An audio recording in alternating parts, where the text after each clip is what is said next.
Hey guys, ever wondered what it would be like to work as a Renaissance jeweler? Picture this. You're hunched over a workbench for 12 hours straight, straining your eyes at tiny gemstones until your eyes feel like they have been rubbed with sand. Your fingers are stained black from metal polish that cannot be washed off. The workshop smells of melted wax, hot metal, and the unmistakable pong of your boss's armpits, because he hasn't changed his shirt in 3 weeks. There's no coffee break, no comfy chair, and definitely no air conditioning. Just you, your aching back, and a room full of expensive materials you absolutely cannot afford to mess up. If you make one mistake as a jeweler, it means you can't eat for a month. If you're enjoying this, smash that like button and subscribe for more historical reality checks. I'm genuinely curious to know where you're watching from, so tell me where you are and what time it is in the comments below. So let's step into the world of a Renaissance jeweler and find out exactly why you wouldn't last a single day. Your day starts before dawn, which means you're stumbling out of bed when it's still pitch black outside. No alarm clock exists, so you rely on the church bells clanging loud enough to wake half the city. If you sleep through them, your landlord will bang on your door with a stick until you get up. There's no snooze button in the Renaissance. You share your room with 3 other craftsmen because rent is expensive and privacy is a luxury for rich people. The room smells like a gym locker that's never been cleaned, mixed with the musty stench of damp wool blankets. Everyone's morning breath could strip paint off a wall. You don't brush your teeth with minty paste. You might rub them with a cloth if you're fancy, but most days you just rinse your mouth with water and hope for the best. Your teeth already ache from the sugar in the expensive wine you tried last month at a patron's house. Getting dressed is an adventure in discomfort. Your shirt is made of rough linen that feels like wearing a scratchy towel. It's the same shirt you've worn for 5 days because washing clothes is a massive chore, involving hauling water and beating fabric with rocks. Your trousers are held up with ties because zips won't be invented for centuries. Everything's slightly damp from the moisture in the air because your room has terrible ventilation. You pull on your leather apron, which is stiff with old polish and metal filings. It smells like a burnt penny jar. Your shoes are leather too, but they're not the comfy kind. They're hard, they pinch your toes, and they offer about as much cushioning as walking on cardboard. Your feet will be throbbing by midday.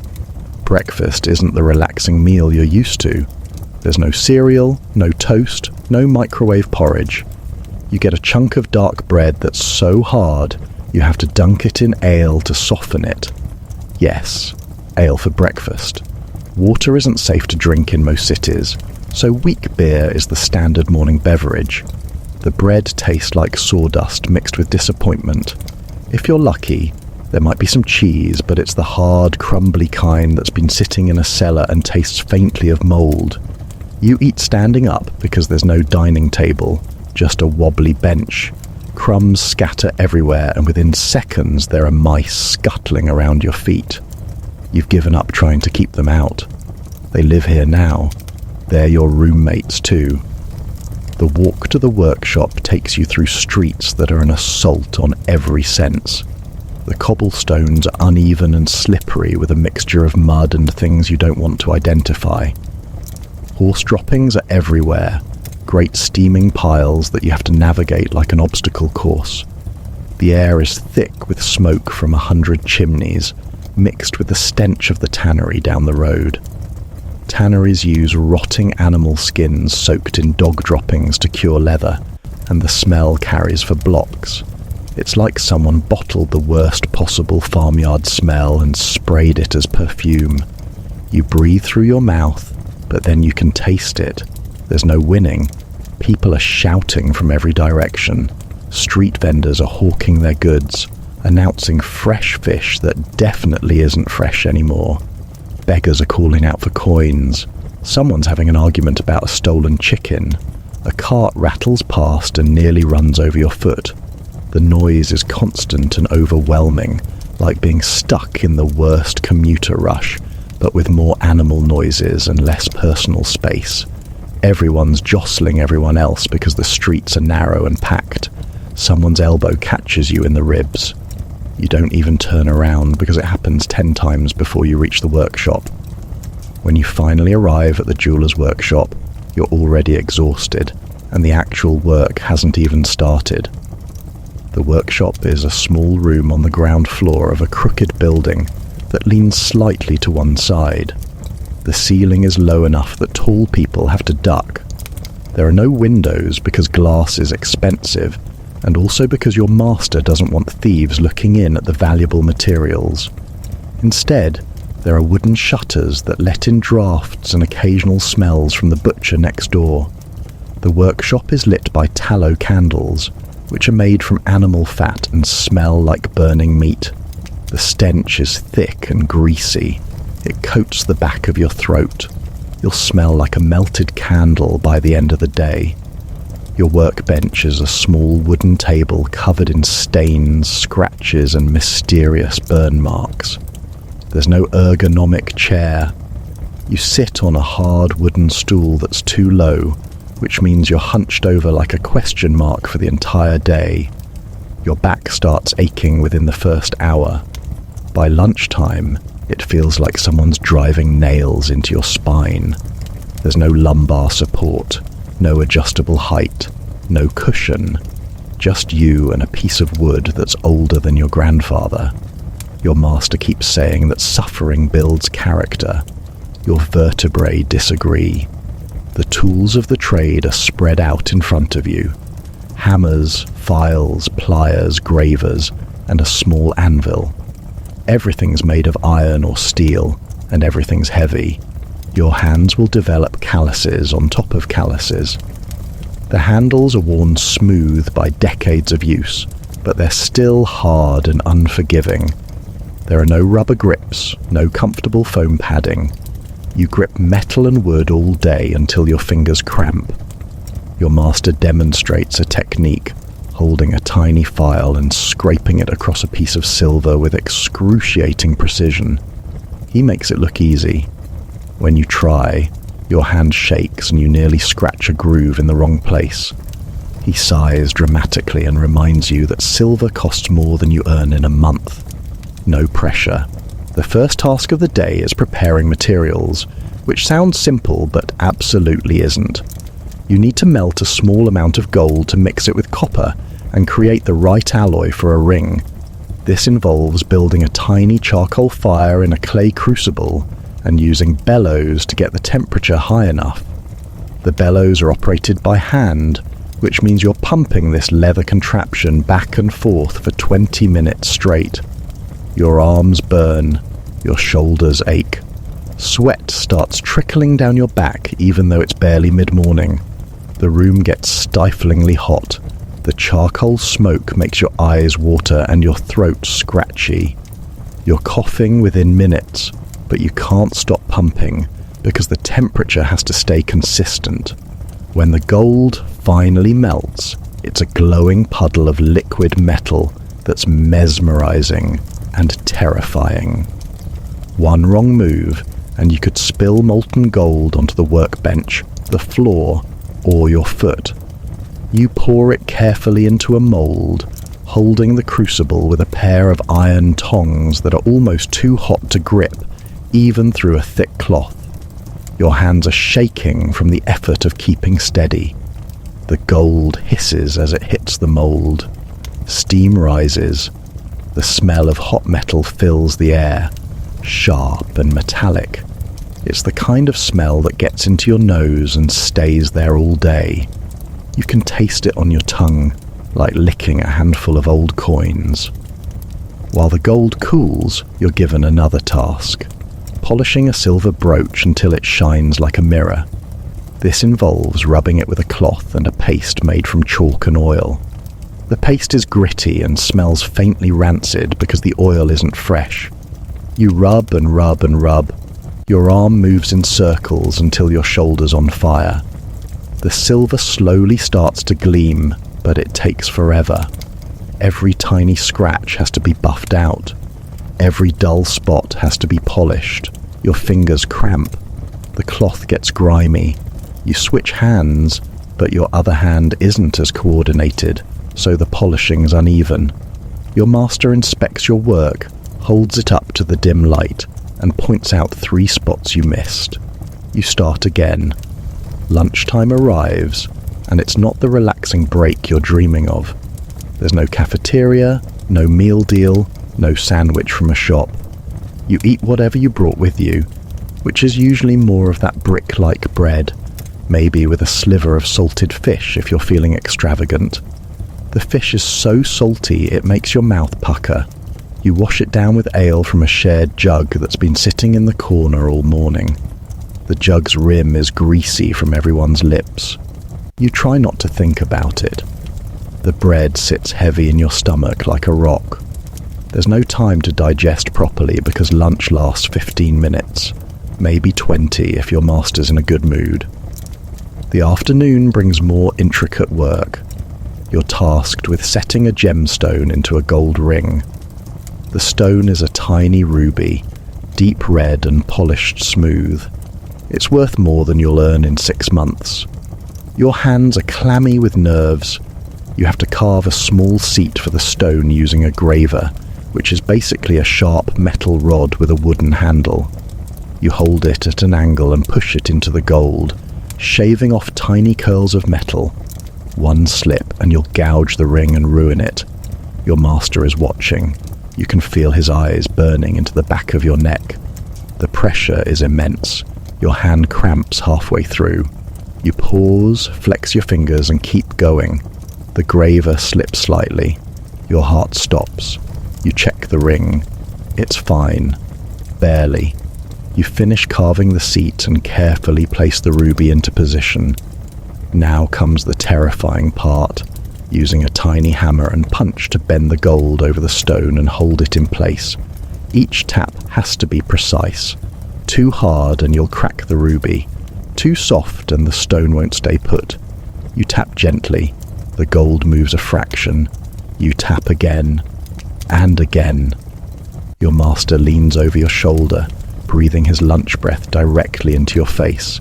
It smells like onions and regret. You ignore it and keep tapping. Finally, the stone is secure.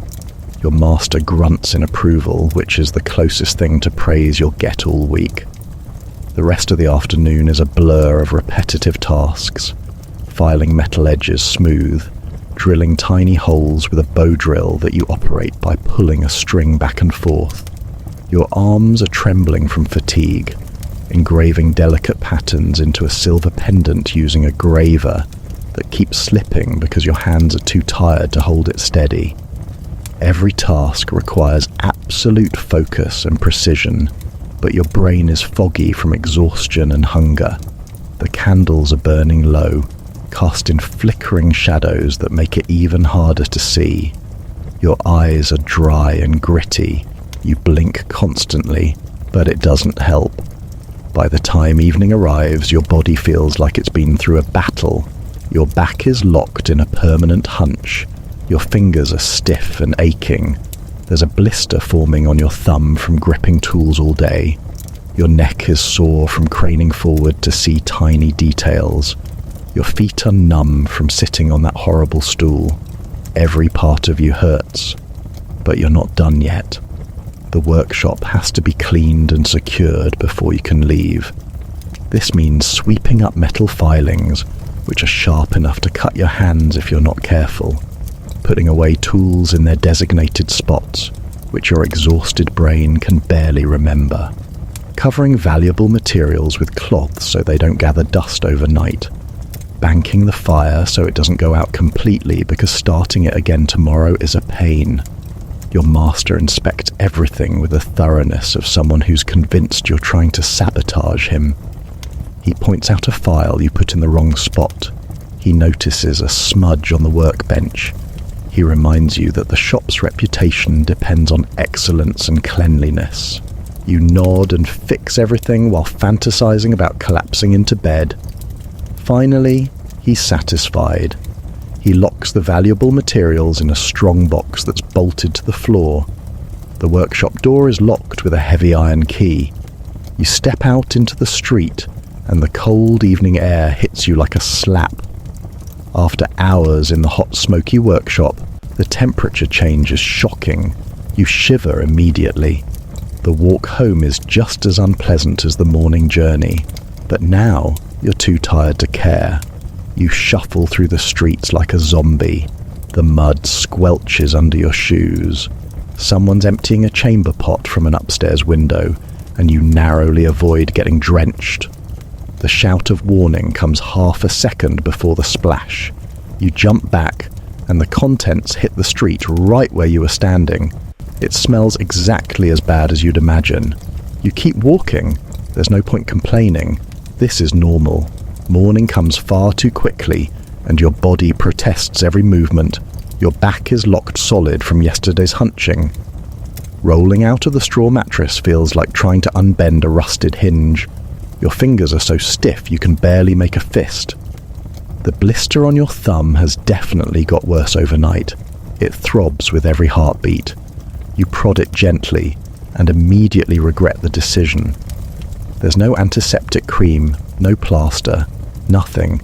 You'll just have to work through it and hope it doesn't get angry and infected. Plenty of jewelers have scars on their hands from injuries that healed badly. You're building your collection. Breakfast is the same joyless affair.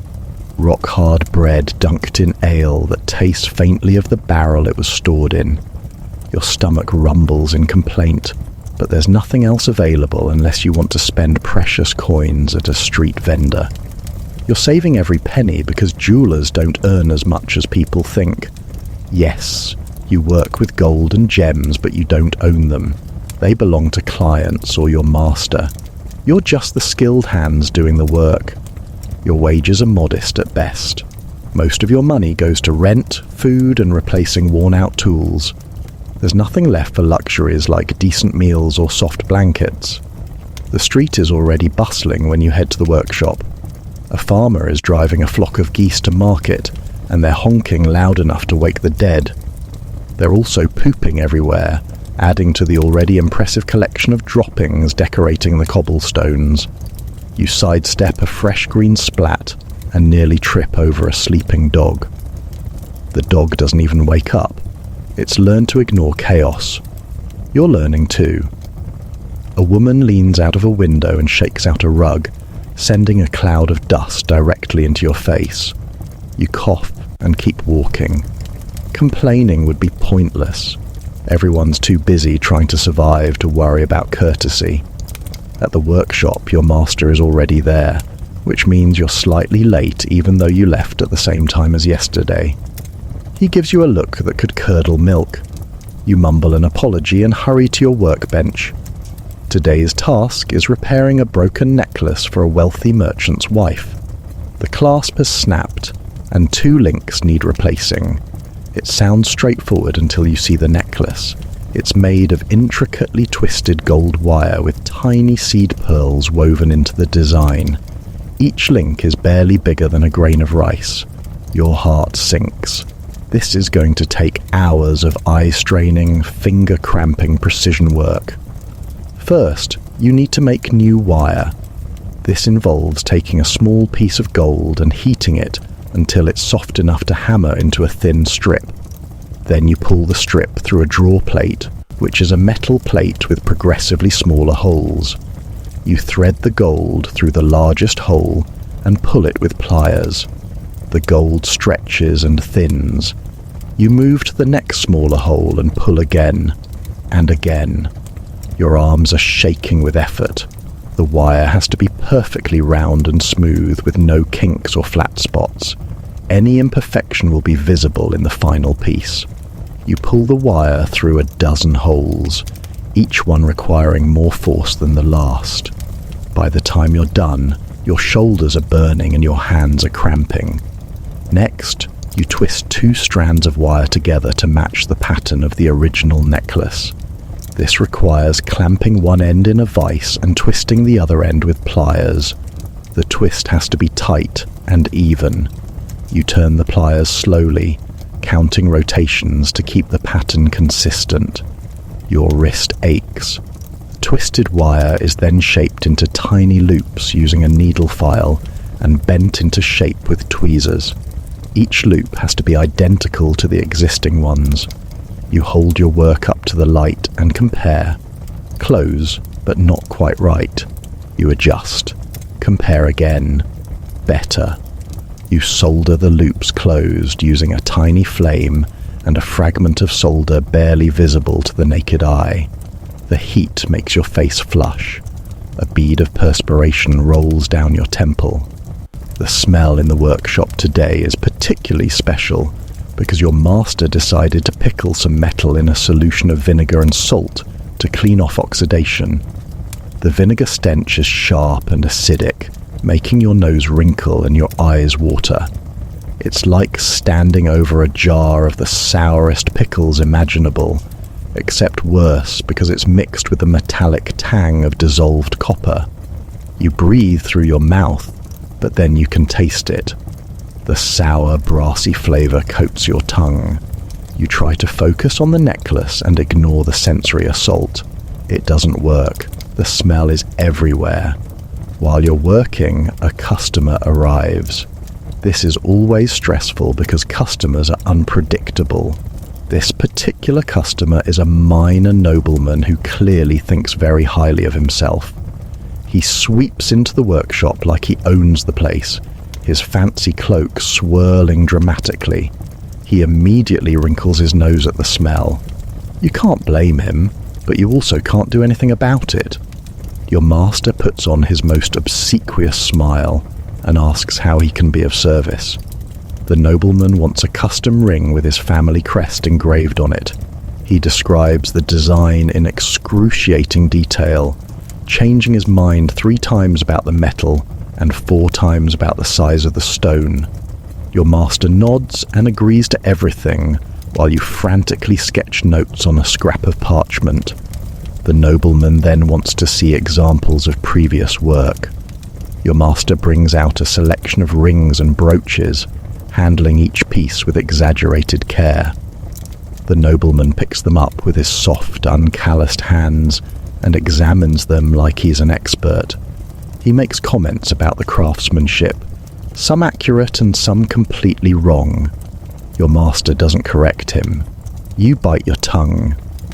The nobleman finally selects a style he likes and announces he'll return in 2 weeks to collect the finished ring.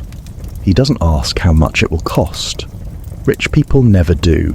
They assume they can afford it, and they're usually right. He sweeps out as dramatically as he arrived, leaving behind a faint scent of expensive perfume that briefly masks the vinegar stench. Your master immediately turns to you and outlines the project.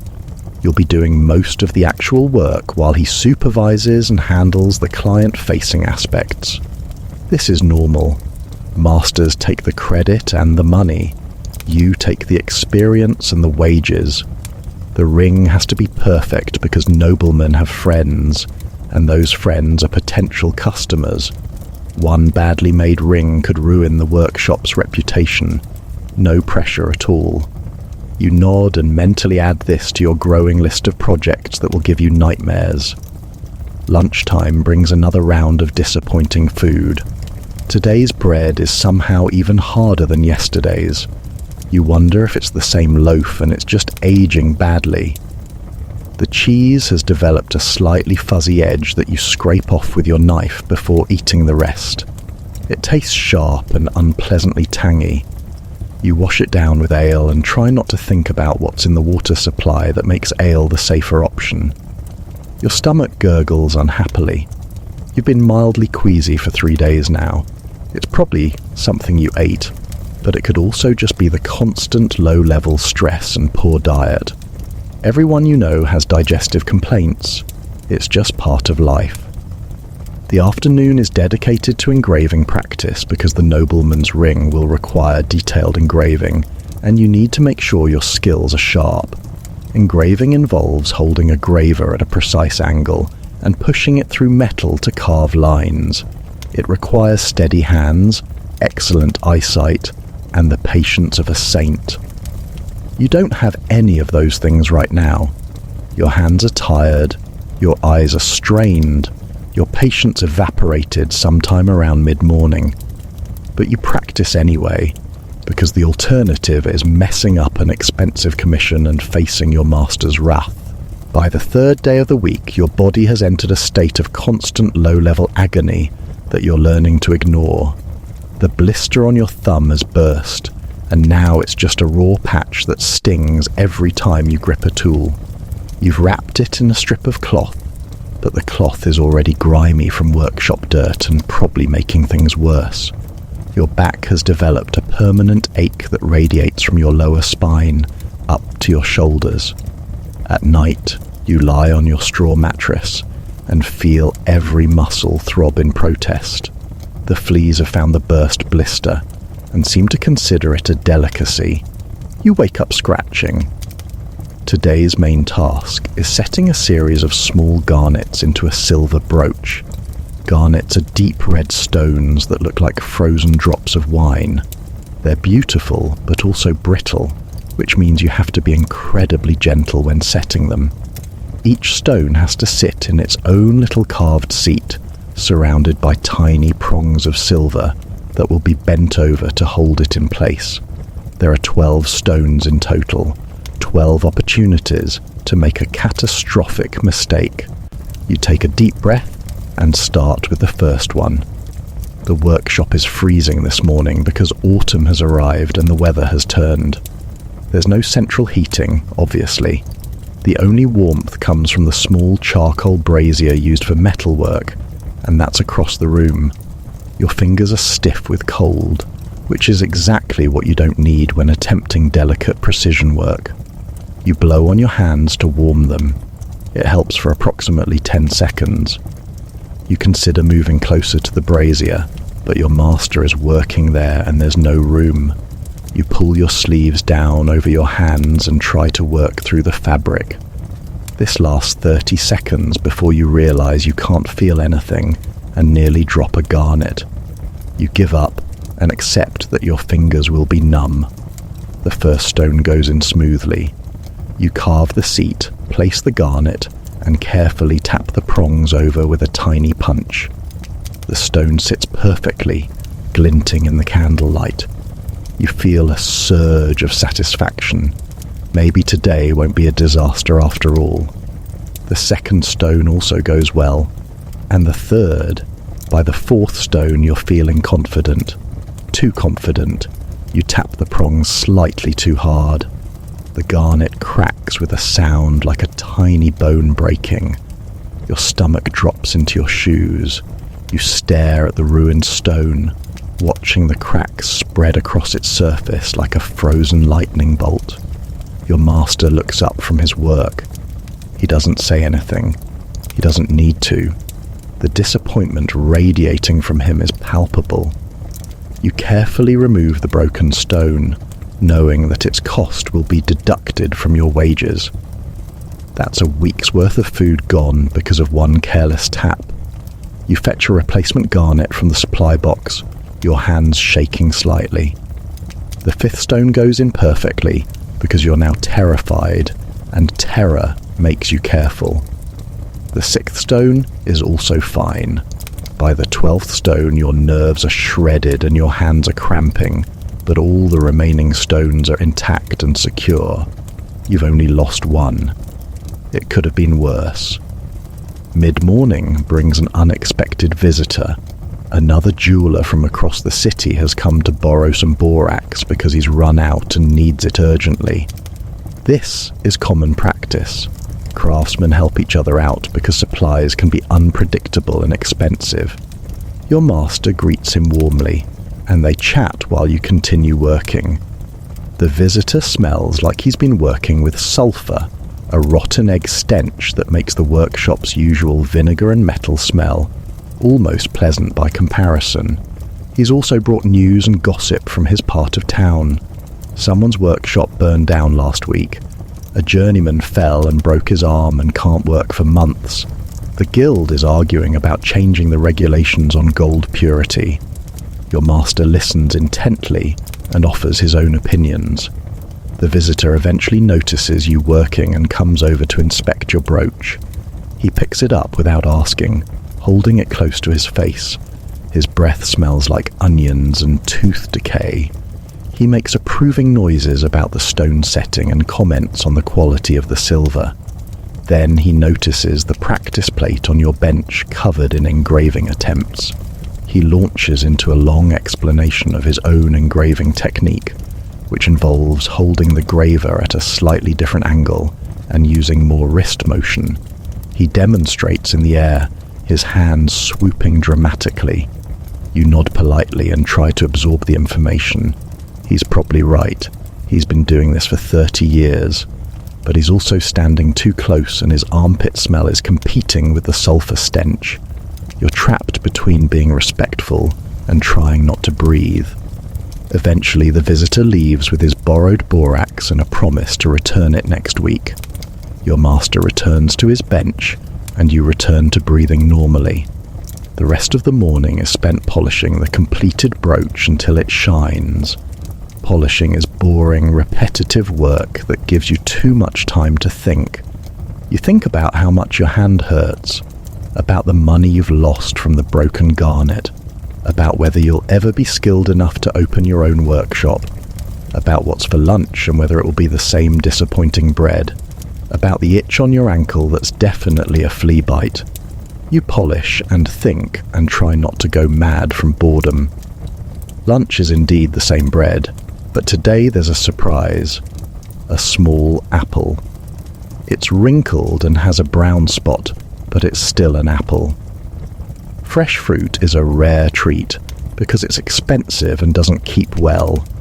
You eat it slowly, savouring each bite. The apple is tart and slightly mealy in texture, but after days of bread and cheese it tastes like luxury.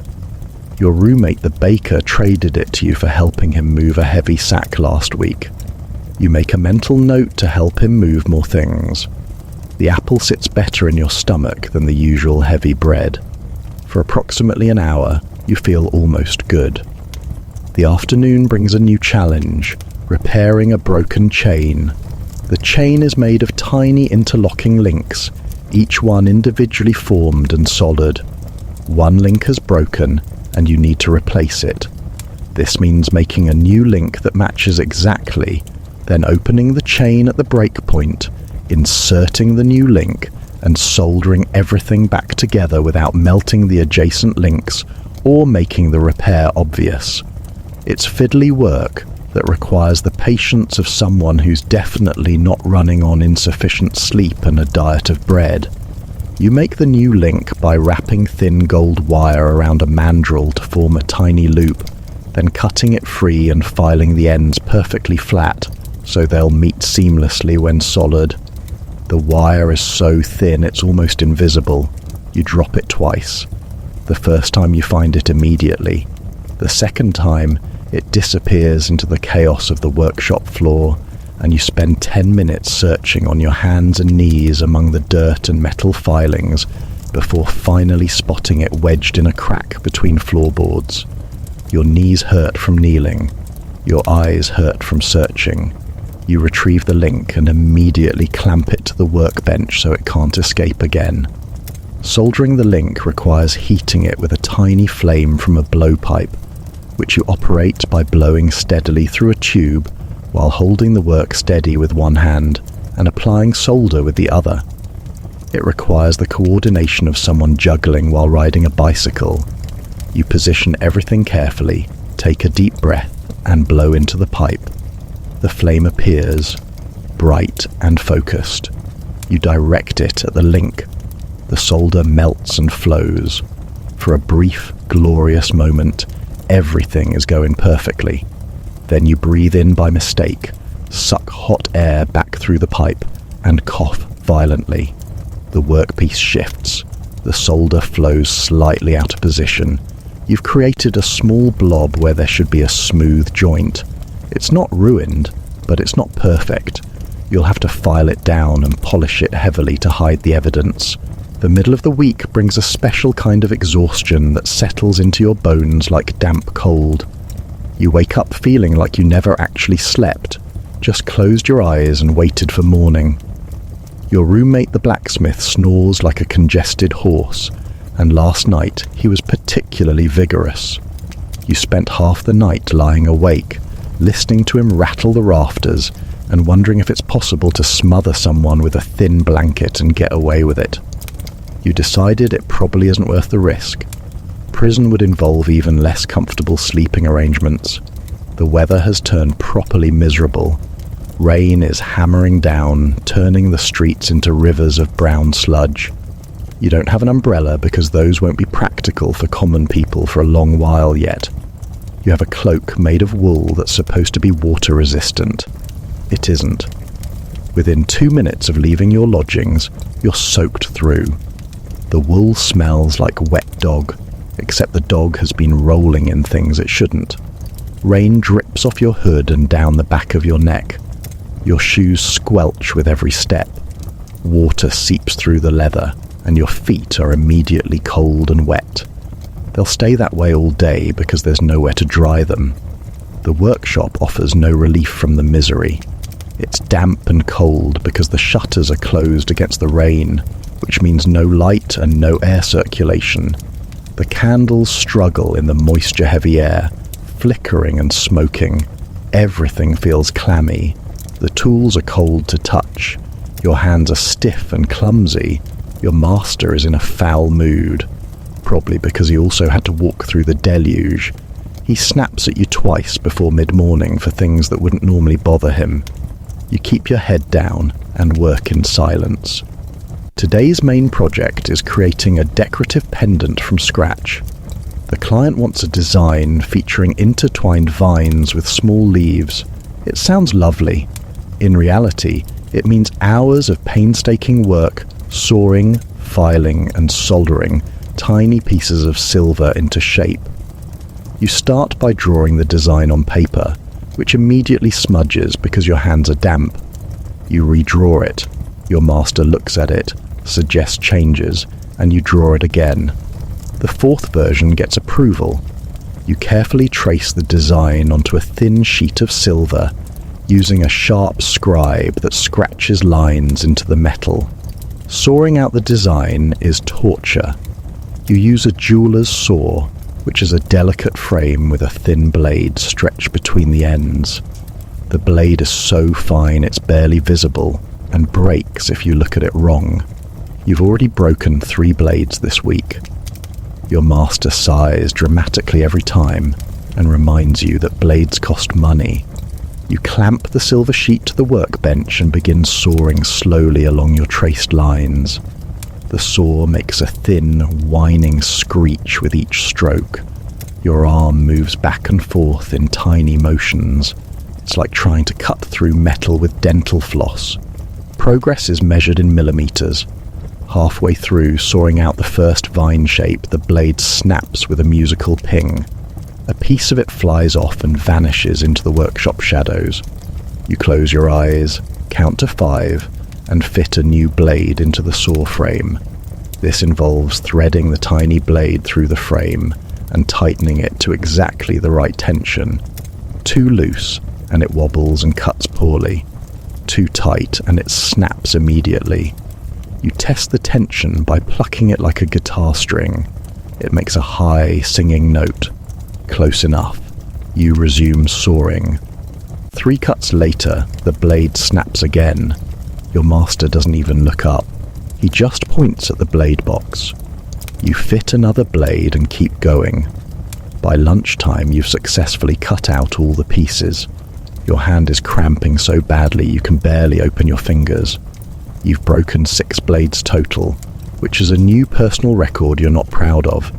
The silver pieces are spread out on your bench like a tiny metal jigsaw puzzle.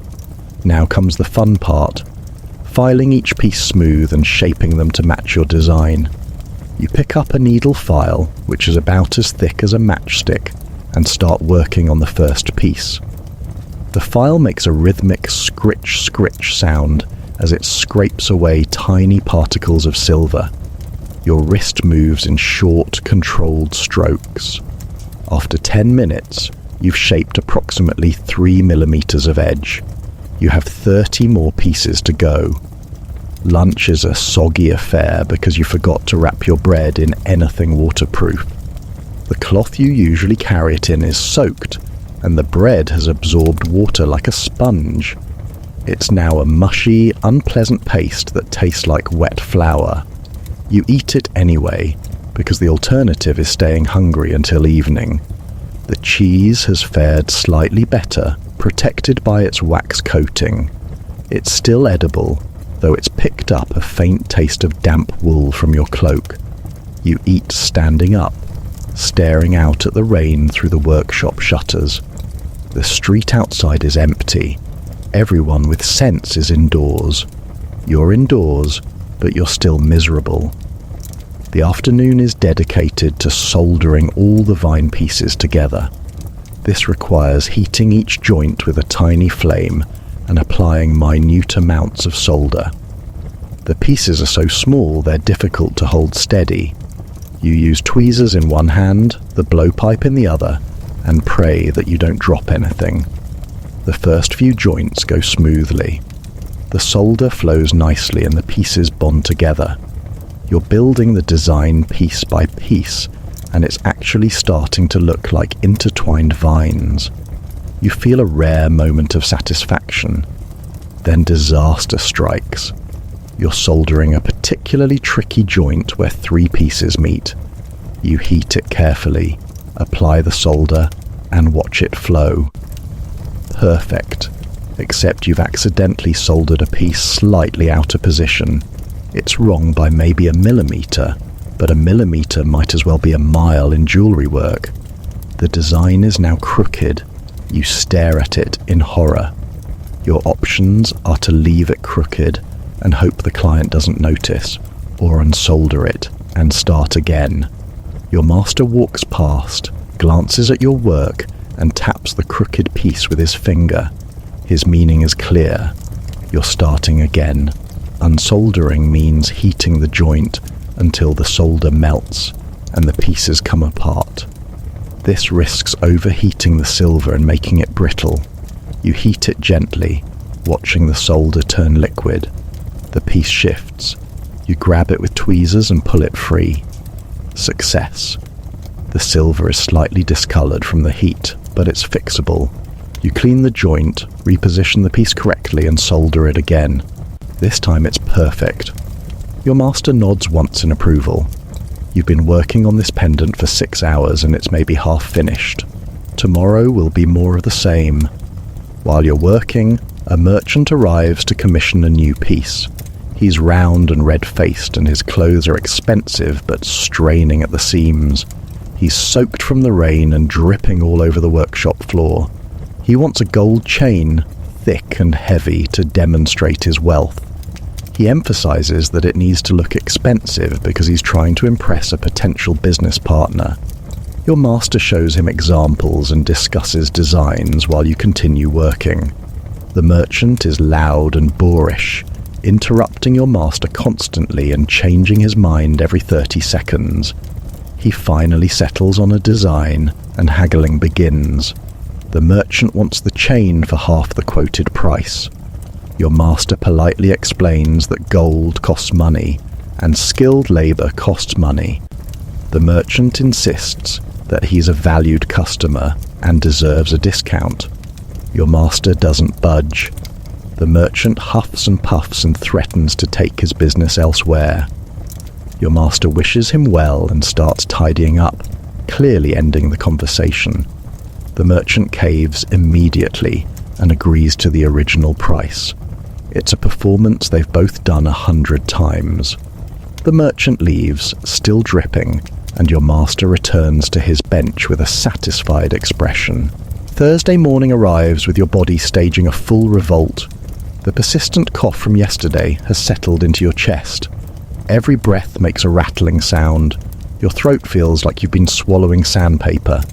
Your nose is completely blocked, forcing you to breathe through your mouth, which makes your throat even worse. One of your roommates is in a similar state, hacking and wheezing from his mattress. The blacksmith roommate suggests you both need to drink hot wine with herbs. You'd need money to buy wine and herbs. You have neither. You settle for water that tastes like the wooden bucket it came from. Getting dressed is harder than usual because your muscles are stiff and every movement makes you cough. The coughing hurts your ribs. Your head is pounding. You're definitely getting properly sick, but there's no such thing as a sick day. If you don't work, you don't earn. If you don't earn, you don't eat. It's a simple and brutal equation. You pull on your still damp clothes from yesterday and head to the workshop, feeling like a corpse that hasn't realised it's dead yet. The workshop is marginally warmer today because your master has got the brazier going early. The heat is welcome, but also makes the air thick and hard to breathe through your congested nose. You're wheezing within minutes. Your master takes one look at you and tells you to work on simple tasks today. Nothing that requires extreme precision because your shaking hands will make that impossible. You're assigned to making jump rings, which are small circles of wire used to connect chain links. It's repetitive and doesn't require much thought. Perfect for someone whose brain is wrapped in fog. Making jump rings involves wrapping wire around a mandrel in a tight coil, then sawing down the coil to create individual rings. You wrap the wire round and round until you have a spring-like coil. Your hands are shaking slightly from being unwell, making the coil uneven. You do your best. Sawing through the coil to separate the rings requires steady hands, which you don't have. The saw blade wanders slightly. Some rings end up with uneven cuts. You file them smooth, but it takes twice as long as usual. Your master inspects your work and sighs. The rings are acceptable, but not your best. You're too miserable to care. Mid-morning brings another coughing fit that doubles you over. Your ribs feel like they're being squeezed. Your eyes water. Your nose runs spectacularly. You wipe it on your sleeve again. Your sleeve is becoming stiff with dried snot. Disgusting, but practical. Your master is also coughing and sniffling. The workshop sounds like a hospital ward, both of you hacking away at opposite benches. A customer arrives mid-morning to collect a repaired bracelet. She takes one look at the two of you, wrinkles her nose, grabs her bracelet, pays quickly, and leaves without the usual pleasantries.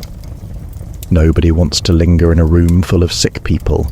Lunch is the usual bread, but you can barely taste it because your nose is blocked. Food becomes purely textural when you can't smell or taste it.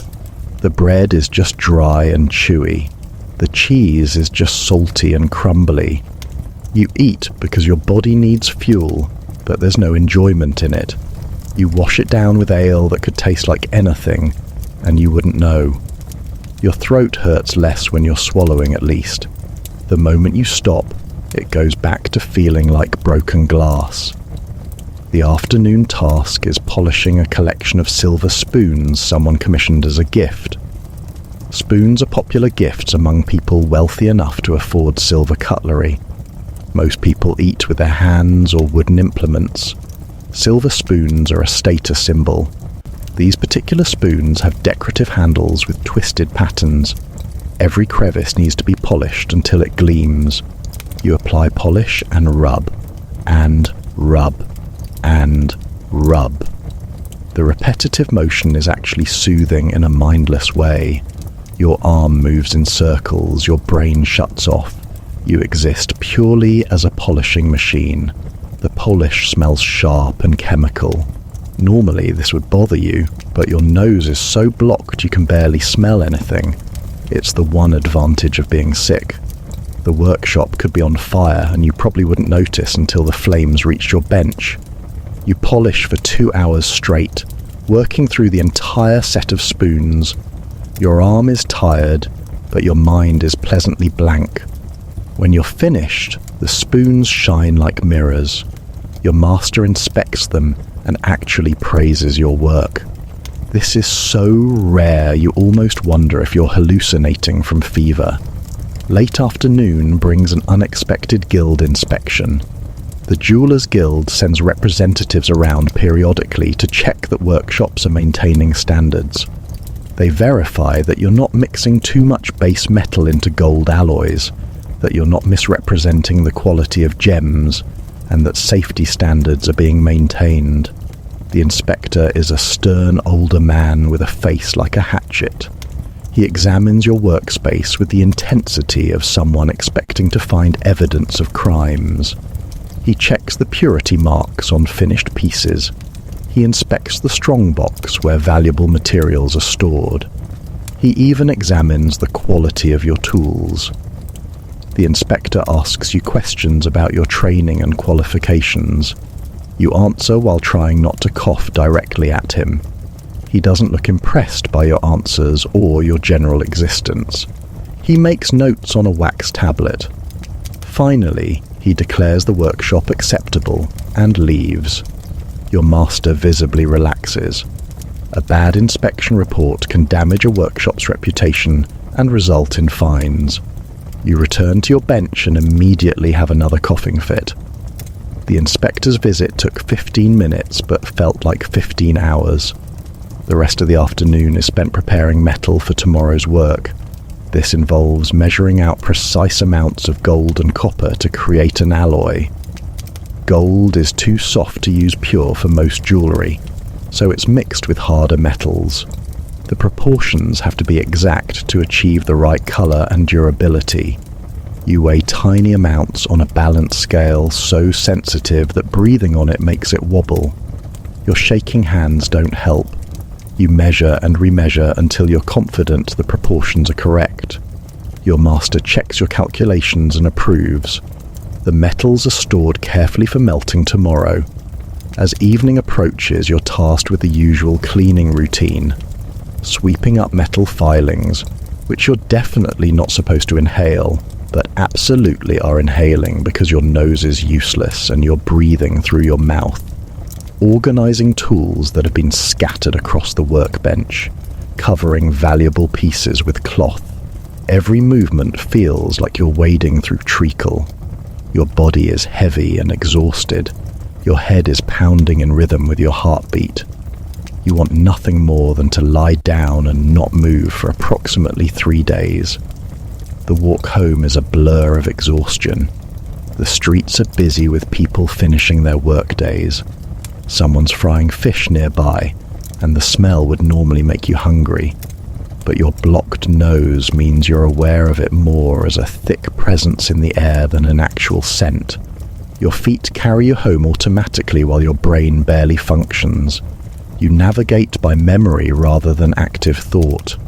You nearly walk into a cart because you're not paying attention. The driver yells at you. You wave an apology and keep moving. Back at your lodgings, all 3 roommates are present and all 3 are now sick. The tanner's assistant is the worst, curled up on his mattress and shivering despite 2 blankets. The baker is coughing wetly and complaining about how he can't taste his own bread.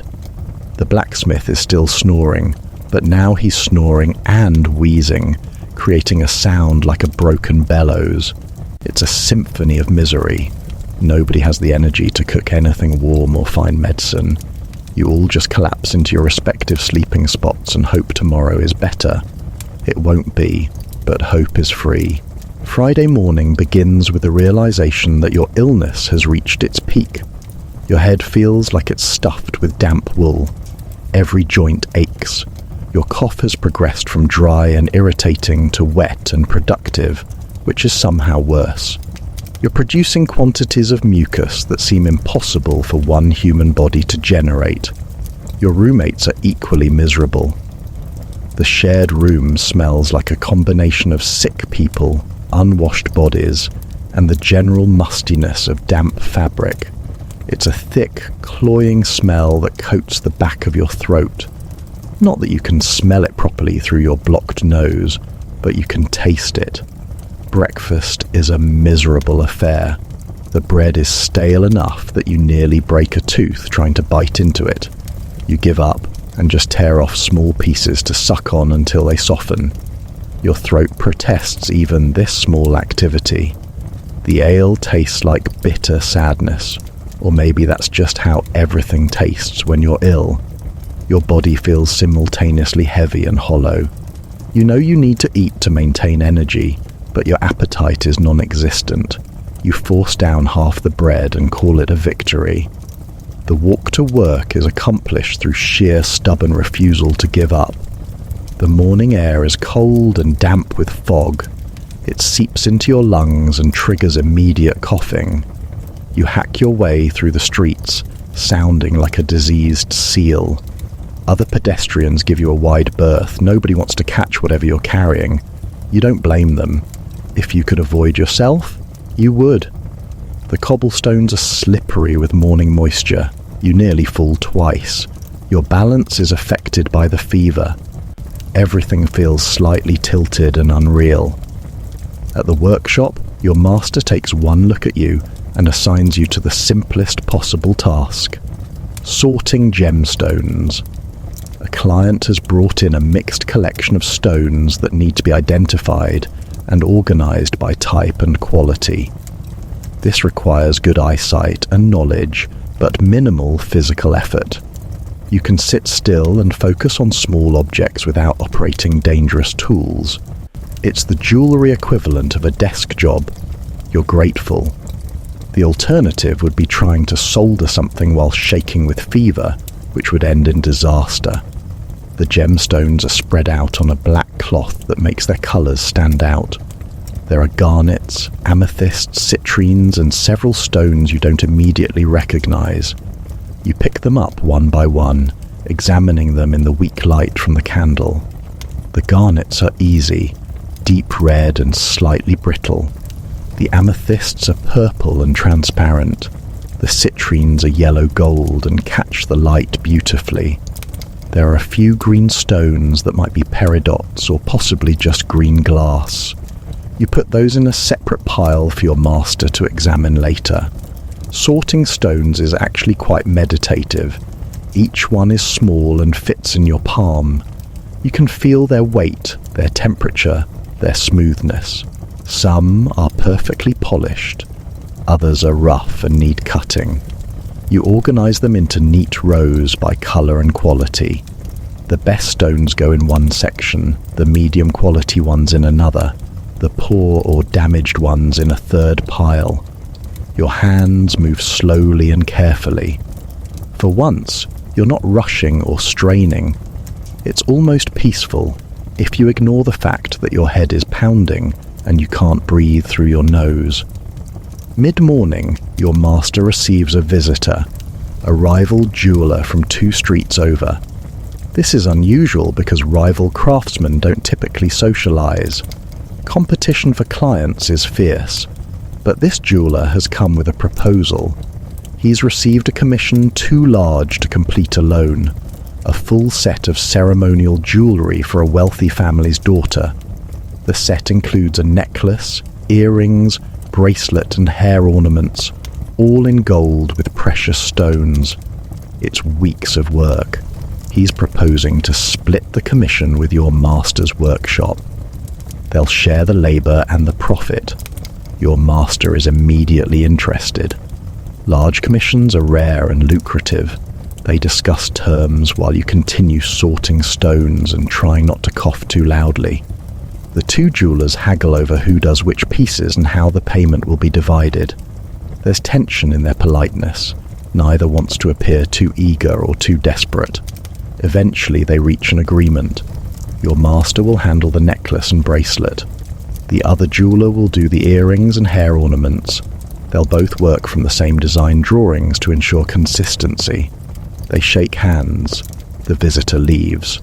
Your master immediately starts planning the work schedule, muttering calculations about materials and time frames. This large commission means the next few weeks will be even more intense than usual. Your master explains that you'll be doing much of the actual metalwork, while he handles the stone setting and finishing.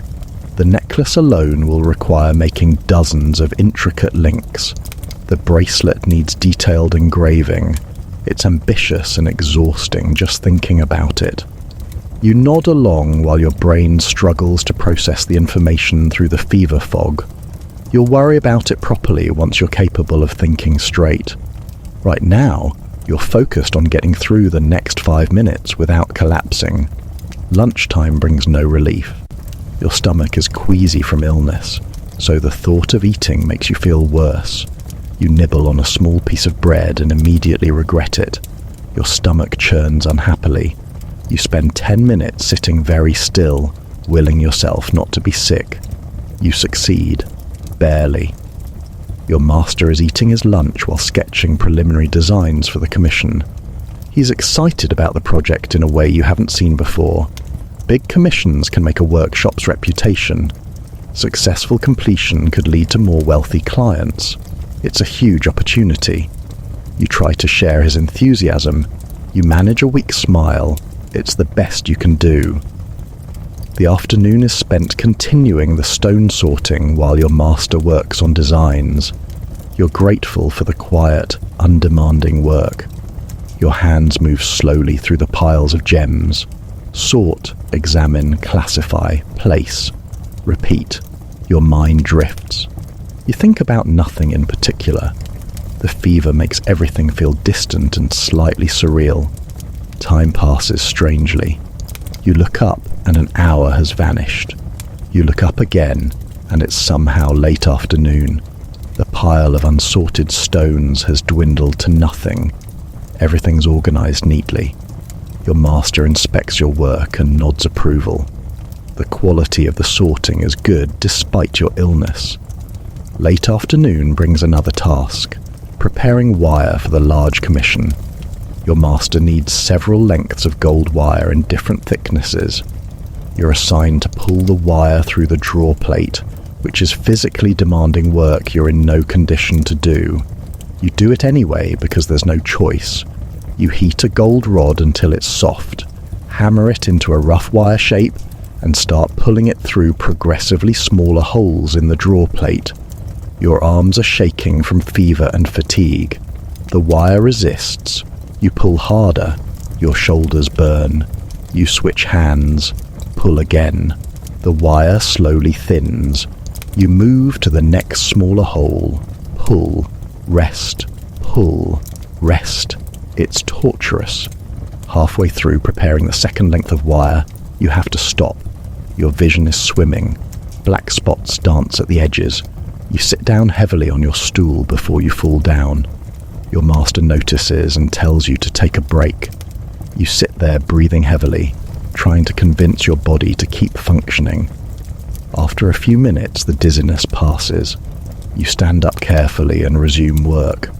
The wire needs to be finished today so work can start on the commission tomorrow. You pull and pull until your arms are trembling and useless. Finally, all the wire is prepared. You coil it carefully and set it aside. Your hands are cramping and weak. Saturday arrives and somehow you're still alive, though you're not entirely sure how. The tanner's assistant looks worse than yesterday, which is genuinely impressive given how bad he looked then. His skin has a grey tinge and he's barely responsive.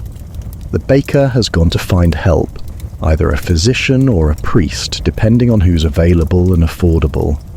You and the blacksmith help get the sick man into a more comfortable position and make sure he's covered with blankets. There's nothing else you can do. Medicine in the Renaissance is a combination of guesswork, folklore, and prayer. You hope he pulls through. Your own illness has plateaued into a state of general awfulness.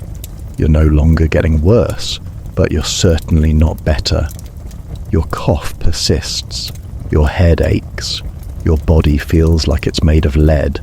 But you can function, barely, and that's good enough.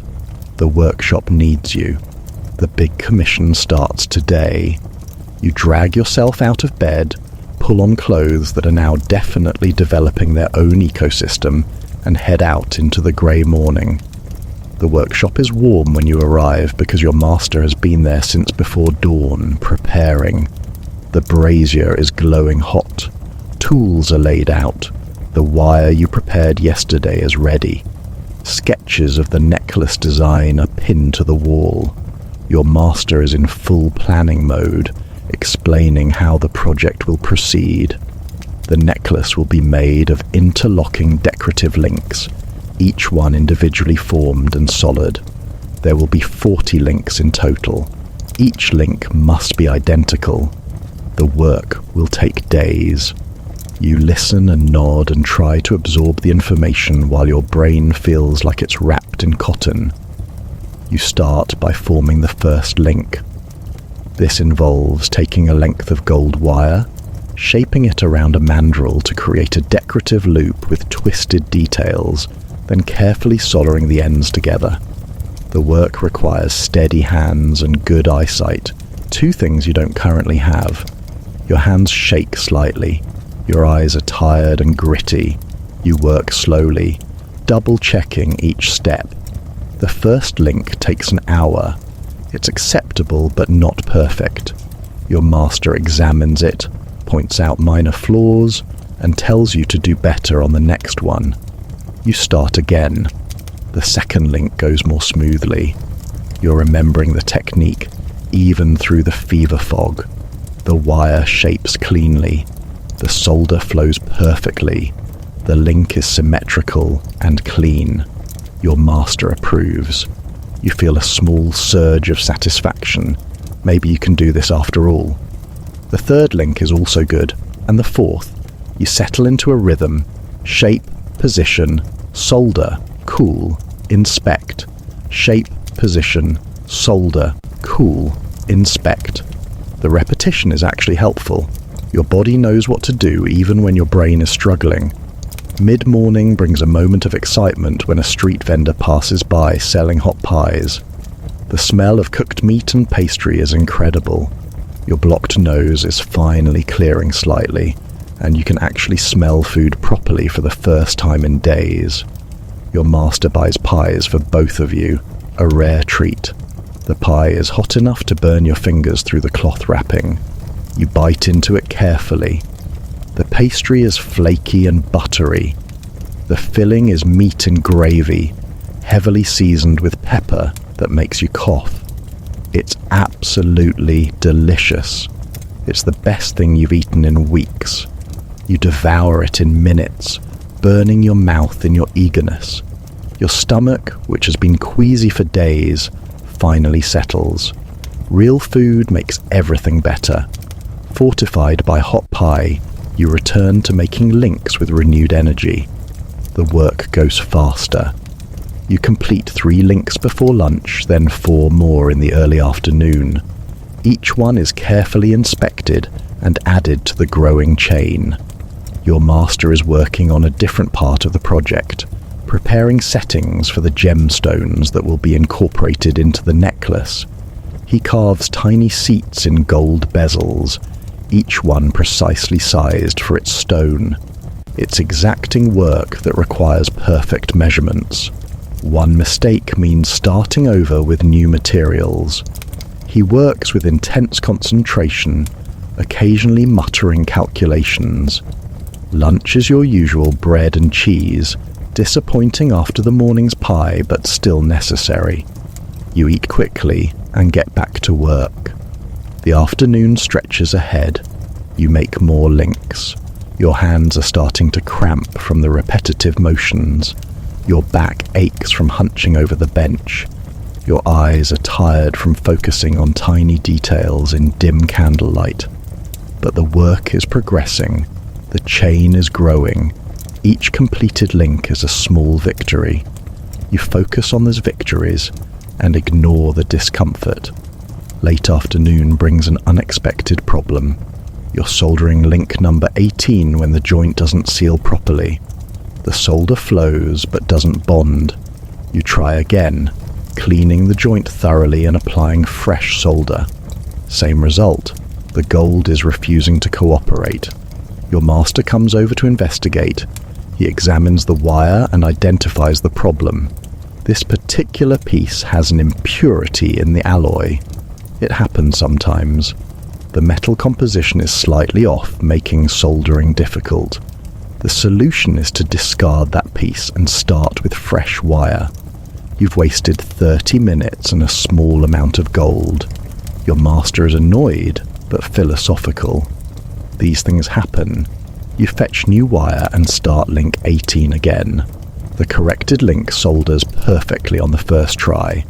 You continue working, now hyper-aware of checking the wire quality before starting each link. No more impurities appear. By early evening, you've completed 23 links. Your master has finished preparing 8 stone settings. The project is ahead of schedule. This is good, because there will inevitably be setbacks later.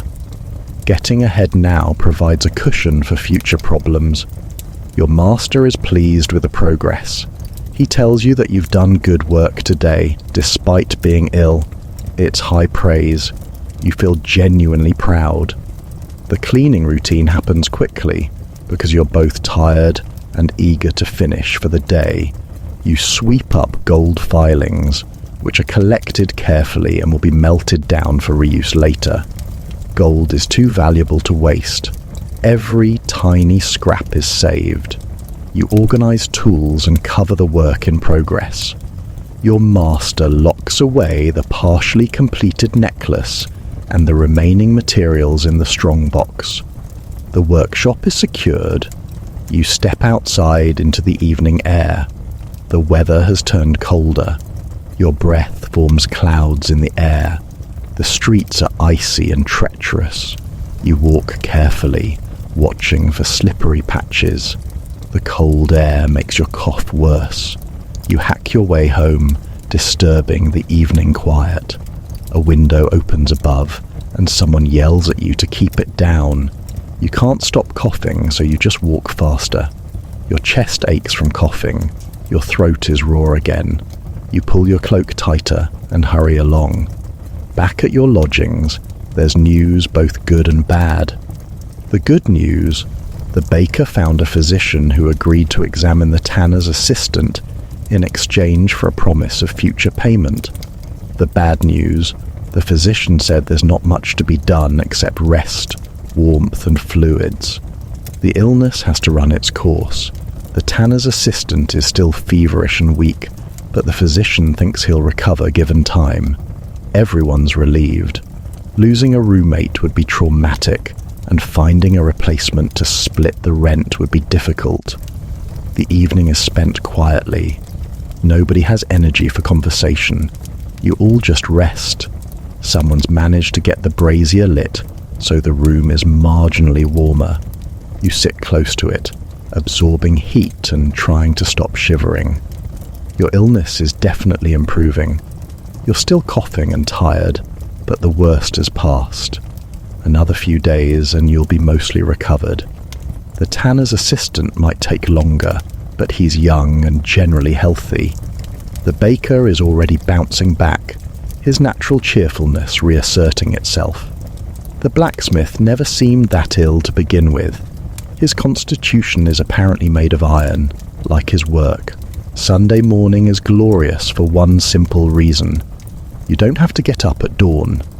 The church bells still clang their way through the city, but today you can ignore them. You're allowed to rest. Your body takes full advantage, keeping you unconscious until mid-morning. When you finally wake, the room is bright with daylight filtering through gaps in the shutters. Your roommates are also still in their beds, various lumps under blankets making snoring and wheezing sounds. The tanner's assistant is awake and sitting up, which is a huge improvement. His colour is better. He's sipping water from a cup. Recovery is happening. Your own body feels substantially better. The fever has broken completely. You're still coughing, but it's productive rather than painful. Your head no longer pounds with every heartbeat. Your muscles ache, but it's the normal ache of overwork rather than illness. You stretch carefully, feeling joints crack and pop. Everything's stiff from a week of hunching over a workbench. You stand up slowly and your back protests with a series of alarming crunching sounds. You're 20-something years old, and you have the spine of someone twice your age. This is fine. This is normal. This is the Renaissance. Breakfast is an unusually social affair. The baker has brought proper fresh rolls from his workplace, still warm and soft. There's butter, an incredible luxury that someone traded for something. Nobody asks what. There's also weak beer and some apples that are only slightly wrinkled. You eat sitting on your mattress, tearing off chunks of buttered roll and savouring each bite. The butter is rich and creamy. The bread is cloud soft compared to the usual rocks. The apple is tart and crisp. It's the best meal you've had in recent memory. Your roommates are equally appreciative, making happy eating noises. After breakfast, you face a decision that's been looming all week. Dealing with your clothes. They're disgusting. They smell like a combination of workshop chemicals, dried perspiration, illness, and general human staleness. The fabric is stiff in places where various substances have dried. Your shirt could probably stand up on its own. Washing clothes is a monumental task involving hauling water, heating it, finding soap, scrubbing fabric, and hanging everything to dry. It takes hours, but the alternative is continuing to wear clothes that are developing consciousness. You resign yourself to doing laundry. The nearest well is 3 streets away. You take a wooden bucket and join the queue of other people with the same idea. The queue moves slowly because the well mechanism is old and cranky. You wait, shifting your weight from foot to foot. Your back is already tired. When it's finally your turn, you lower the bucket down the well shaft. The rope is rough and burns your palms. You haul up water that's freezing cold and smells faintly of minerals. You carry the full bucket back to your lodgings, sloshing water with every step. By the time you arrive, your arms are screaming, and you've lost a quarter of the water to spillage. Heating the water requires building a fire in the small courtyard behind your building. You gather sticks and bits of charcoal, arrange them carefully, and coax a flame using a flint striker that takes 20 attempts before it works. Your hands are cramping by the time the spark catches. The fire builds slowly. You balance a pot over it and pour in the water. Then you wait and wait. Water takes forever to heat over a small fire. You sit on the cold ground, feeding sticks into the flames and trying not to think about all the other things you could be doing. When the water is finally lukewarm, you dump in your clothes and add a piece of harsh soap that smells like chemicals and broken promises. The soap is made from animal fat and lye. It cleans effectively, but it's murder on your hands. You scrub the clothes, kneading and squeezing the fabric to work the soap through. The water turns grey almost immediately, then brown, then a colour you don't have words for. You wring out the clothes and dump the filthy water in the drain channel. You refill the pot and heat more water for rinsing. This takes another eternity. The rinsing process reveals just how dirty your clothes were. It takes 3 rinses before the water runs relatively clear. Your hands are red and raw from the harsh soap and the wringing motion. Your back aches from bending over the pot. But finally, your clothes are clean. They smell like soap instead of death. You hang them on a line strung across the courtyard. The weak autumn sun will take hours to dry them, possibly a full day. In the meantime, you're wearing your only other set of clothes, which are threadbare and patched, but at least don't smell actively hostile. With laundry dealt with, you have free time. This is so rare you're not entirely sure what to do with it. Some people go to church for the late morning service. You consider it briefly, but you're not feeling particularly devout and the church will be packed and stuffy. Instead, you decide to walk to the market square. It's a popular gathering place on Sundays. There might be entertainers or interesting things to see. Plus, walking will help work the stiffness from your muscles. The market square is indeed busy. Vendors are selling food from carts. A juggler is performing, keeping 6 wooden balls in the air while balancing on a barrel. A small crowd has gathered to watch. You join them, standing at the back. The juggler is genuinely skilled, the balls flying in complex patterns. He's also providing running commentary, making jokes about the crowd and current events. People are laughing. The atmosphere is light and festive. It's nice to see people relaxed and enjoying themselves instead of hunched over work. Near the juggler, a food vendor is selling roasted nuts. The smell is incredible, rich and toasty. You still have a few coins in your pocket from last week's wages. On impulse, you buy a small paper cone of nuts. They're hot enough to burn your fingers. You toss them from hand to hand to cool them, then pop one in your mouth. It's salty and crunchy and perfect. You eat them slowly, making them last. Each nut is a tiny moment of happiness. Around you, the city continues its Sunday routine. Children chase each other between adults. A dog investigates interesting smells. Someone's arguing about the price of cloth. Life happens. You wander through the market, looking at things you can't afford. A vendor is selling ribbons in bright colours. Another has pottery and dishes. There's a stall with knives and tools, and you pause to examine them with professional interest. The quality is middling at best. The handles aren't properly fitted. The metal has impurities you can see from 3 feet away. You move on. A baker is selling sweet pastries that make your mouth water, but they're priced for wealthy people. You resist temptation and keep walking. At the far end of the market, there's a small gathering around a storyteller. He's an older man with a voice that carries, recounting a tale about knights and dragons. It's probably completely fabricated, but the crowd doesn't care. They're enthralled. You stop to listen for a while. The storyteller is good, using different voices for characters and making dramatic gestures. When he reaches the climax, where the knight defeats the dragon, he pauses for effect. The crowd is silent. Then he delivers the final line, and everyone cheers. People toss coins into his hat. You add a small coin, appreciating the entertainment. The afternoon wears on and you start to feel hungry again. You head back to your lodgings, stopping at a street vendor for a chunk of bread with cheese melted on top. It's simple but delicious. The cheese is still hot and stretchy. You eat it while walking, trying not to drip cheese down your front. You mostly succeed. Back at your lodgings, your clothes are still damp but improving. The tanner's assistant is asleep again, but it's a healthy sleep rather than a feverish one. The blacksmith is out, probably at a tavern. The baker is mending a tear in his shirt, squinting at tiny stitches in the fading light. Monday morning crashes into your peaceful mood like a runaway cart. You're back to waking before dawn, stumbling out of bed while your body protests every movement.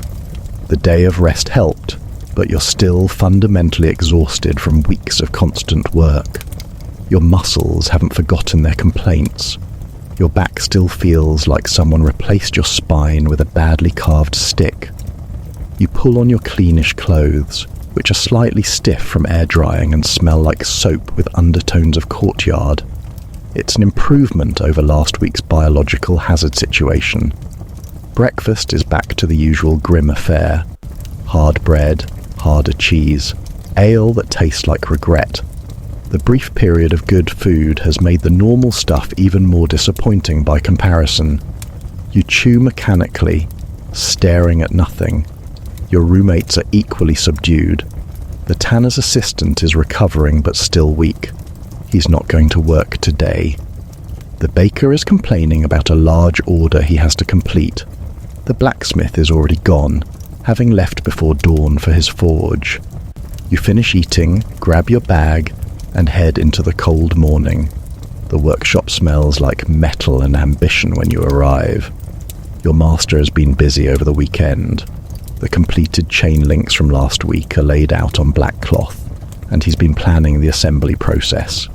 Today you'll continue making links while he starts connecting them into a chain. The work has to be perfectly coordinated. Each new link must be opened, threaded through the previous link, then soldered closed again without damaging the connection. It's intricate work that requires timing and precision. You settle at your bench and resume the rhythm from Saturday. Shape the wire, form the decorative loop, position it carefully, solder the join. Each link takes about 20 minutes when you're working efficiently. Your hands remember the motions. The first link of the day is acceptable. The second is better. By the third, you're back in the flow state, where your hands work almost independently of your conscious thought. This is good, because your brain is still foggy from early morning and insufficient sleep.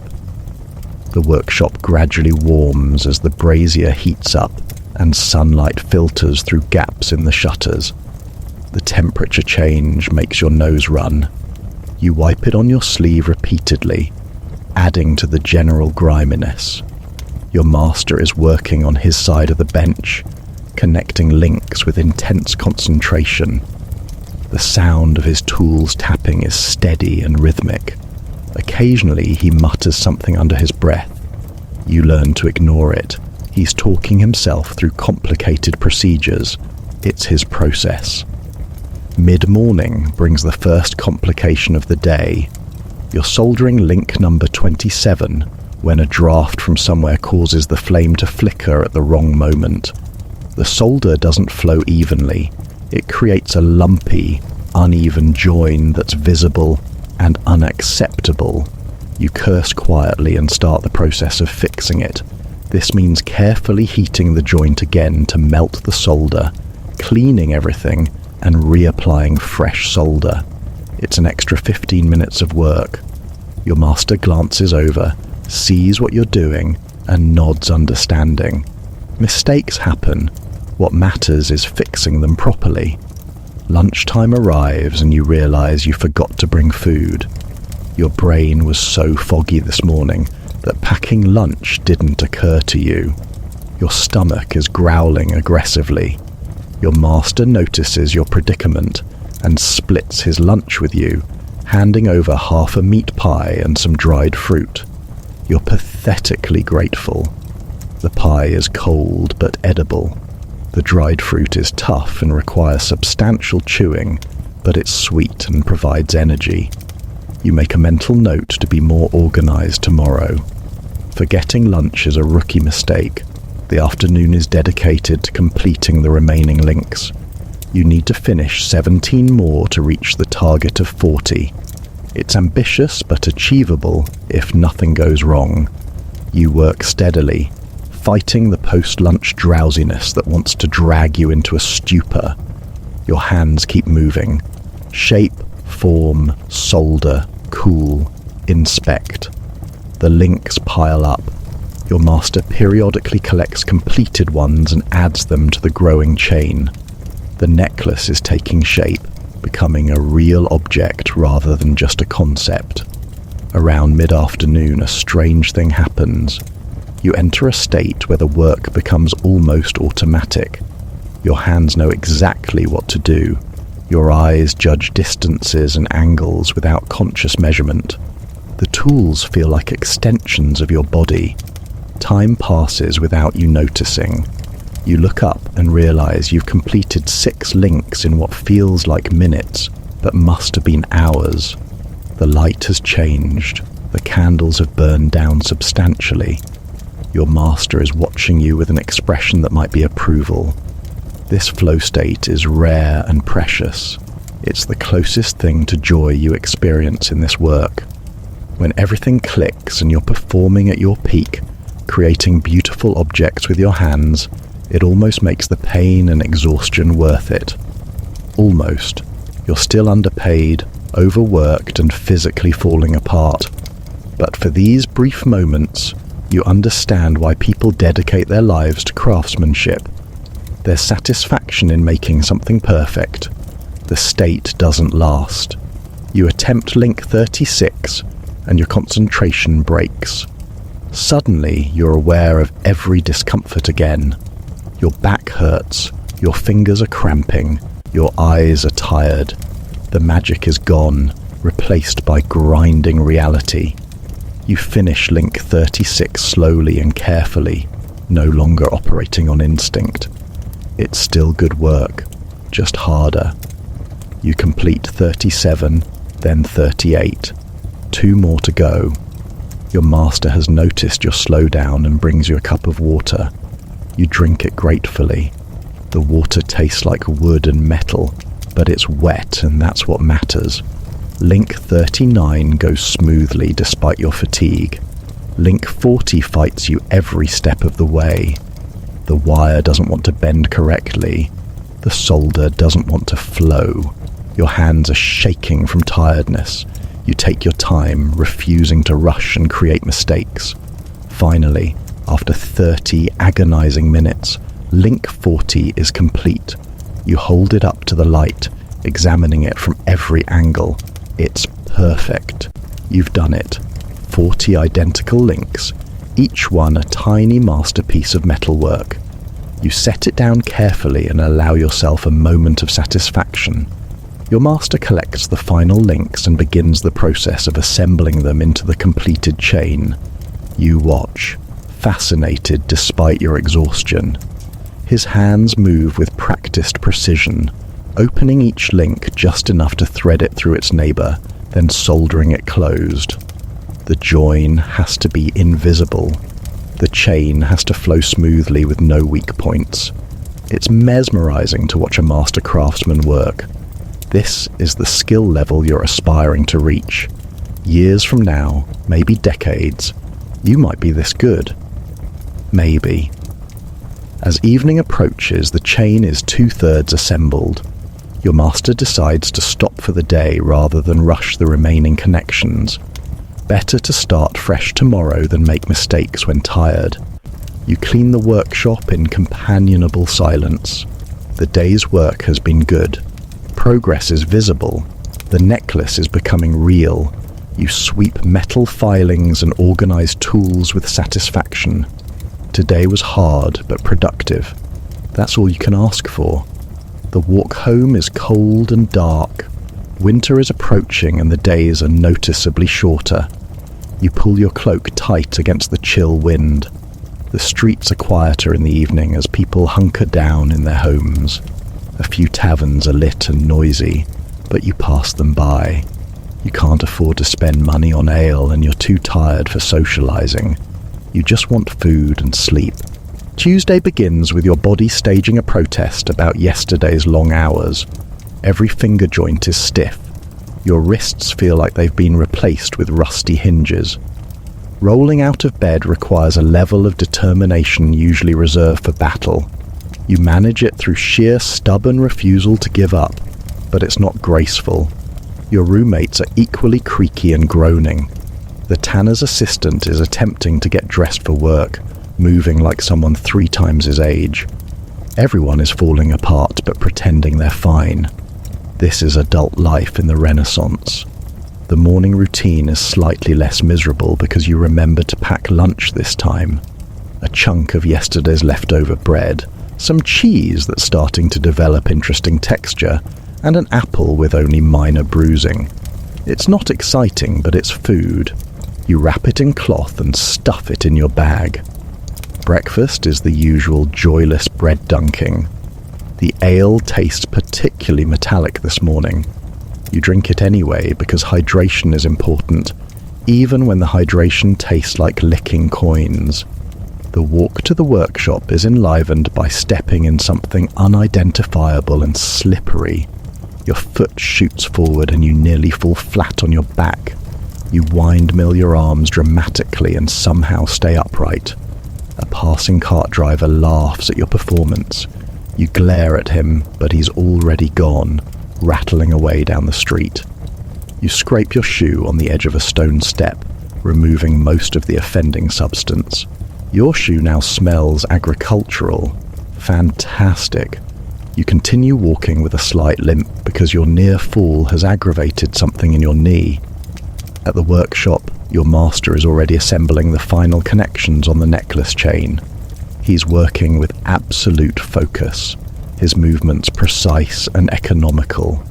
You watch for a moment, Then settle at your own bench to begin today's task, creating decorative caps that will go on the ends of the necklace where it connects to the clasp.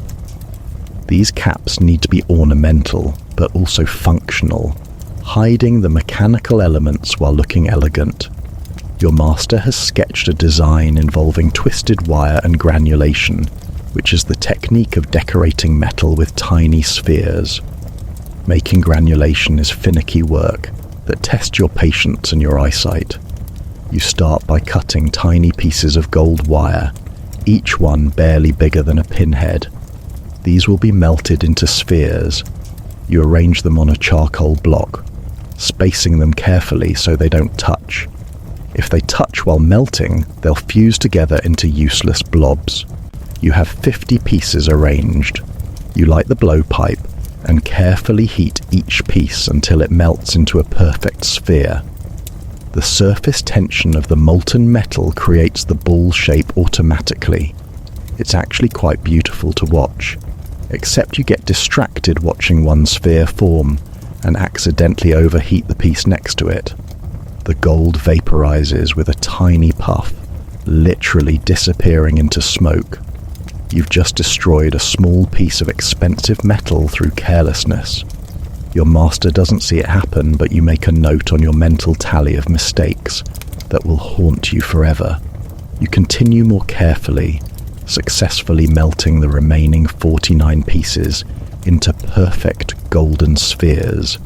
Each one is about the size of a grain of sand. They glint in the candlelight like tiny stars. Now comes the truly tedious part, picking up each microscopic sphere with tweezers and placing it onto the cap design. The spheres will be soldered in place to create a decorative pattern. Your eyes are already straining from focusing on tiny objects in dim light. You pick up the first sphere. It immediately sticks to the tweezers through static or moisture, or just pure spite. You tap the tweezers gently. The sphere flies off and disappears into the cosmos. You stare at the spot where it was, then at the workbench, then at the floor. It's gone, vanished, consumed by the workshop's general chaos. You pick up another sphere, this time coating the tweezers with a tiny amount of oil to prevent sticking. It works better. You place the sphere onto the cap and it stays put, held by a dab of glue. You pick up the next sphere, place it, and the next, and the next. After 20 minutes, you've successfully placed 15 spheres in a decorative arc. Your eyes are watering, your hand is cramping. You have 33 more spheres to place. This is going to take all morning. Your master finishes assembling the chain and brings it over to show you. The necklace is stunning. 40 identical links flow together in a continuous golden river. The craftsmanship is impeccable. Each join is invisible. The chain moves with liquid smoothness. Despite your aching hands and tired eyes, you feel pride. You helped make this. Your work is part of something genuinely beautiful. Your master is also pleased, you can tell. He's not smiling. Masters don't smile. But his usual expression of mild disappointment has softened to neutral assessment. That's practically a celebration. Lunchtime brings a welcome break from eye-destroying detail work. You eat your packed lunch slowly, giving your eyes a rest from close focus. The bread is stale but edible. The cheese has progressed from interesting texture to definitely suspicious, but you scrape off the questionable bits and eat the rest. Waste not, want not. The apple is mealy but sweet. You eat the whole thing, including the core, spitting out seeds. Every bit of nutrition counts. Your master is eating while sketching the next phase of the project, the bracelet. More intricate metalwork lies in your future. The afternoon is spent finishing the granulation work. You place sphere after tiny sphere, building up the decorative pattern. Your back aches from hunching. Your eyes burn. Your fingers are cramping into permanent claw shapes. But slowly, Painfully, the pattern emerges. By mid-afternoon, all the spheres are placed. Now you have to solder them, which means heating the piece just enough to melt the solder, but not enough to melt the spheres or the base metal. The temperature window is tiny. Too cool and nothing happens. Too hot and everything melts into a puddle. You prepare carefully, mixing solder powder with water to create a paste. You apply microscopic amounts next to each sphere. Then you heat the piece with the gentlest flame possible, watching like a hawk. The solder begins to flow. It creeps toward the spheres. The spheres start to sink slightly into the molten solder, bonding to the base. Your hand is rock steady. You move the flame slowly across the work, ensuring even heating. The process takes 10 minutes of intense concentration. One wrong move ruins hours of work. Finally, it's done. You set the piece aside to cool and release a breath you didn't know you were holding. The caps are successful. Your master examines them closely, turning them in the light. The granulation is even and attractive. The spheres are all intact and properly bonded.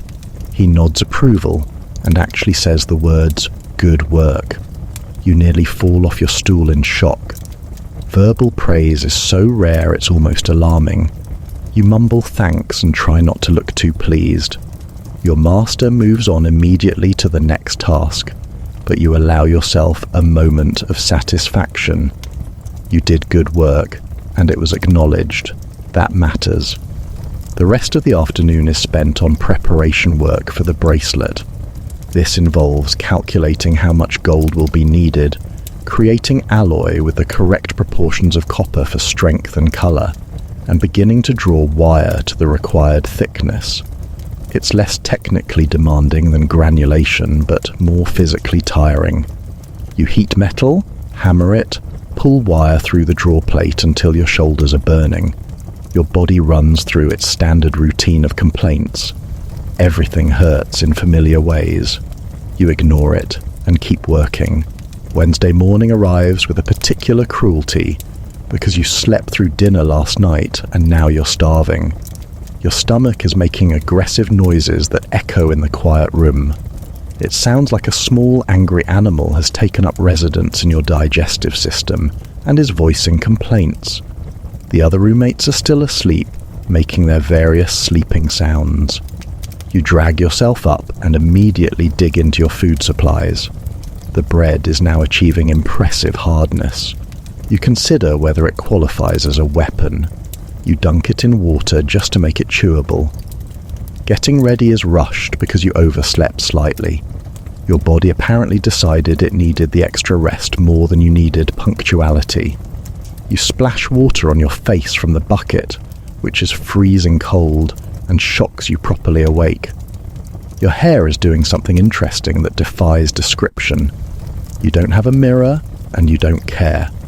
You pull on your work clothes, which are getting properly grimy again after only a few days. The cycle continues. You grab more bread for lunch and hurry out the door. The streets are busy with morning traffic. Everyone's rushing to their jobs. You dodge carts, animals, and other pedestrians while trying not to trip on the perpetually treacherous cobblestones. Someone's driving geese to market again, and the birds are everywhere, honking indignantly and leaving presents on every surface. You perform an elaborate dance, avoiding goose droppings while maintaining forward momentum. It's like an obstacle course designed by someone who hates you personally. At the workshop, you're only slightly late. Your master is already working and gives you a look that could freeze soup, but he doesn't comment. You settle at your bench quickly and pick up where you left off yesterday. Today's task is creating the links for the bracelet. These are similar to the necklace links, but smaller and with a slightly different decorative pattern. Your master demonstrates the technique, his hands moving with practiced precision. You watch carefully, memorizing the steps. Then it's your turn.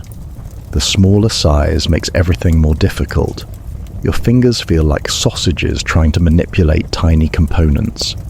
The wire is thinner and more delicate, prone to kinking or breaking if you're not careful. The decorative twist has to be tighter and more precise. You work slowly on the first link, double-checking every step. It takes 40 minutes and the result is acceptable, but not great. Your master examines it and points out 3 minor flaws. You start the second link with his corrections in mind. The morning passes in a blur of concentrated effort.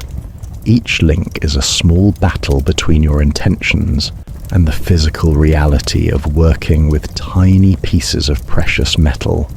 Some links turn out well, others require multiple attempts. You break 2 pieces of wire by pulling too hard during the twisting process. The wire snaps with a musical ping, and the 2 pieces spring apart like they're trying to escape. You fetch new wire and start again. By mid-morning, you've completed 5 acceptable links. You need 25 total. The math is depressing. Around mid-morning, your master starts working on stone settings for the bracelet. The design calls for small garnets set at intervals between the links. He's carving tiny seats in gold bezels, working with a level of precision that's almost intimidating to watch. His hands are completely steady. His eyes focus absolutely. He's been doing this for 30 years and it shows. You aspire to that level of skill someday, assuming your hands don't fall off first. Lunchtime is depressing because you're eating the same bread you ate for breakfast. It hasn't improved with age. If anything, it's achieved new levels of resilience. You consider the bread. The bread considers you back. Eventually, you dunk it in ale until it's soft enough to chew. The resulting paste tastes like sadness with hints of yeast. You eat it anyway because your stomach is demanding tribute. Your master is eating something that looks suspiciously like actual cooked food. You try not to stare enviously. After lunch, you resume bracelet link production. Your hands have found their rhythm now. The motions are becoming automatic. Shape the wire, create the twist, form the loop, solder the join. Your speed increases. The quality stabilizes. By mid-afternoon, you've completed 15 links. 10 more to go. Your fingers are cramping and your eyes are strained, but the end is visible. You push through the discomfort, focusing on the work. Each completed link is a small victory. Around mid-afternoon, disaster strikes. You're soldering link 18 when someone outside shouts something that startles you. Your hand jerks. The piece you're holding slips. It lands directly in the charcoal brazier where you're heating your soldering iron. The link disappears into the glowing coals. You stare in horror. Your master looks up at the commotion. You grab long tweezers and start carefully digging through the hot coals, searching for the lost link. The heat is intense. Sweat pours down your face. Your hands are shaking. After 2 minutes of desperate searching, you find the link. It's overheated and discolored. The carefully formed decorative twist has partially melted and distorted. The piece is ruined. You pull it from the coals and set it aside, your heart sinking. That's 30 minutes of work destroyed in a moment of inattention. Your master doesn't say anything. He doesn't need to. His expression says everything. You clean up the ruined piece, salvage the gold for remelting later, and start link 18 again. This time you're hyper-focused, ignoring all outside distractions. The replacement link is completed successfully. So is 19 and 20. By late afternoon, you're working on the final 5 links. Your body is running on pure determination. Everything hurts. Your fingers are stiff and clumsy. Your eyes are burning from focusing on tiny details in inadequate light. Your back feels like someone's been hitting it with hammers. But you're so close to finishing. You push through. 21 done, 22 done, 23 done. 24 done. One more. The final link fights you with everything it has. The wire doesn't want to twist correctly. You have to redo it twice. The loop won't form smoothly. You file and adjust and file again. The solder initially refuses to flow. You clean the joint thoroughly and try again. Finally, after 45 frustrating minutes, link 25 is complete. You hold it up to the light, examining it from every angle. It's perfect. You've done it. 25 identical bracelet links, each one a tiny masterpiece. You set it down carefully and allow your hands to relax for the first time in hours. Your master collects the completed links and begins planning the assembly process. The bracelet will come together tomorrow. Tonight, he'll design the clasp mechanism, which has to be both decorative and functional. You're assigned to prepare the garnets for setting. This means examining each stone, checking for flaws, and ensuring they're all similar in size and colour. You spread them on black cloth and begin sorting. The stones are deep red and glowing. They catch the candlelight beautifully. Stone sorting is actually quite peaceful after the intensity of link making. You pick up each garnet, examine it, assess its quality, and place it in the appropriate pile. The best stones go together. Medium quality in another pile. Any flawed stones go aside. Out of 30 stones, you find 3 with small inclusions or chips. They're still usable, but will go in less visible positions. The rest are excellent quality. The client clearly paid well. Your master will be pleased. Thursday morning feels different because you actually got proper sleep and ate properly yesterday evening. The improvement is noticeable. You wake up feeling almost refreshed, which is shocking enough that you lie there for a moment, wondering if you're still dreaming. You're not. Your body still aches in all the usual places, but the bone-deep exhaustion has retreated slightly. You can think clearly. This is what being adequately rested feels like. You'd forgotten.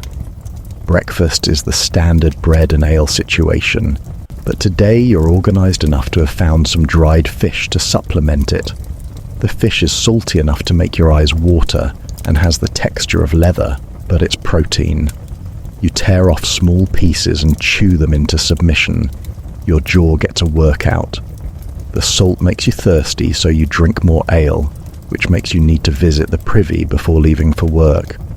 The privy is a horror you try not to think about too deeply. You do your business as quickly as possible and leave. The morning walk to the workshop is enlivened by street entertainment you didn't request. 2 men are having a spectacular argument about a disputed property line. They're shouting at increasing volume, faces red, gesturing wildly. A small crowd has gathered to watch. One man pokes the other in the chest. The other man shoves back. For a moment it looks like actual fighting will occur. Then a woman who's presumably someone's wife appears from a doorway and smacks both men with a broom. They scatter like startled chickens.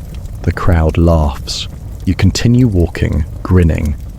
At the workshop, your master has already begun assembling the bracelet. The links you completed yesterday are spread across his bench, and he's connecting them with the same meticulous precision he used on the necklace. You're assigned to work on the clasp mechanism. This is a complicated piece involving a hinge section that opens and closes, with a small hook that latches securely. It has to be decorative, functional, and strong enough to withstand regular use. No pressure. You start by creating the hinge, which requires making a tube from thin gold sheet and threading it with wire to create the pin mechanism.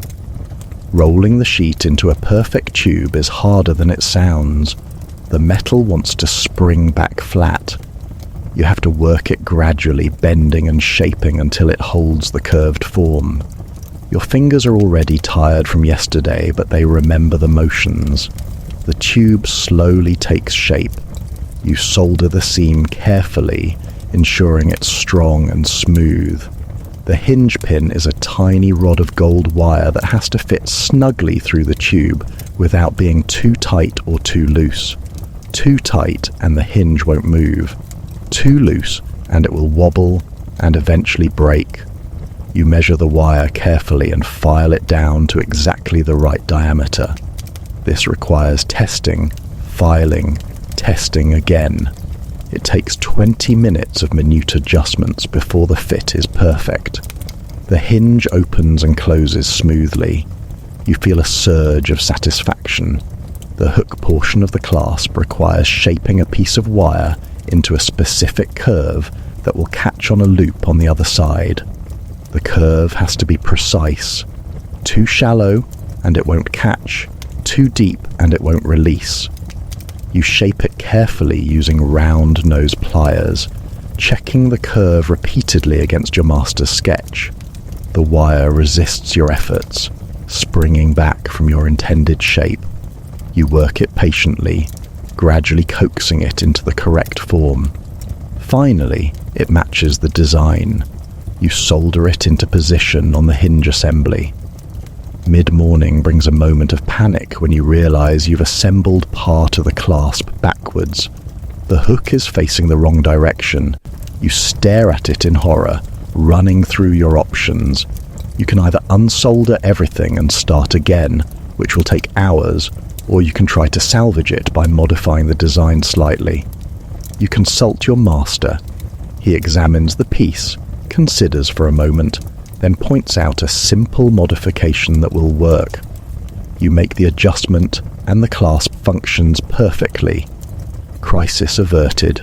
Your heart rate returns to normal. The rest of the morning is spent decorating the clasp with engraved details that match the bracelet links. This requires steady hands and good eyesight, two things you're running low on after several days of intensive close work. You squint at the tiny surface, trying to see the design clearly in the inadequate candlelight. Your eyes water from the strain. You carve slowly, one line at a time.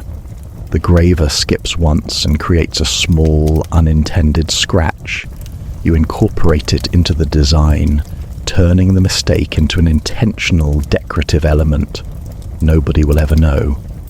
Lunch is another round of the leather-textured fish and impossibly hard bread.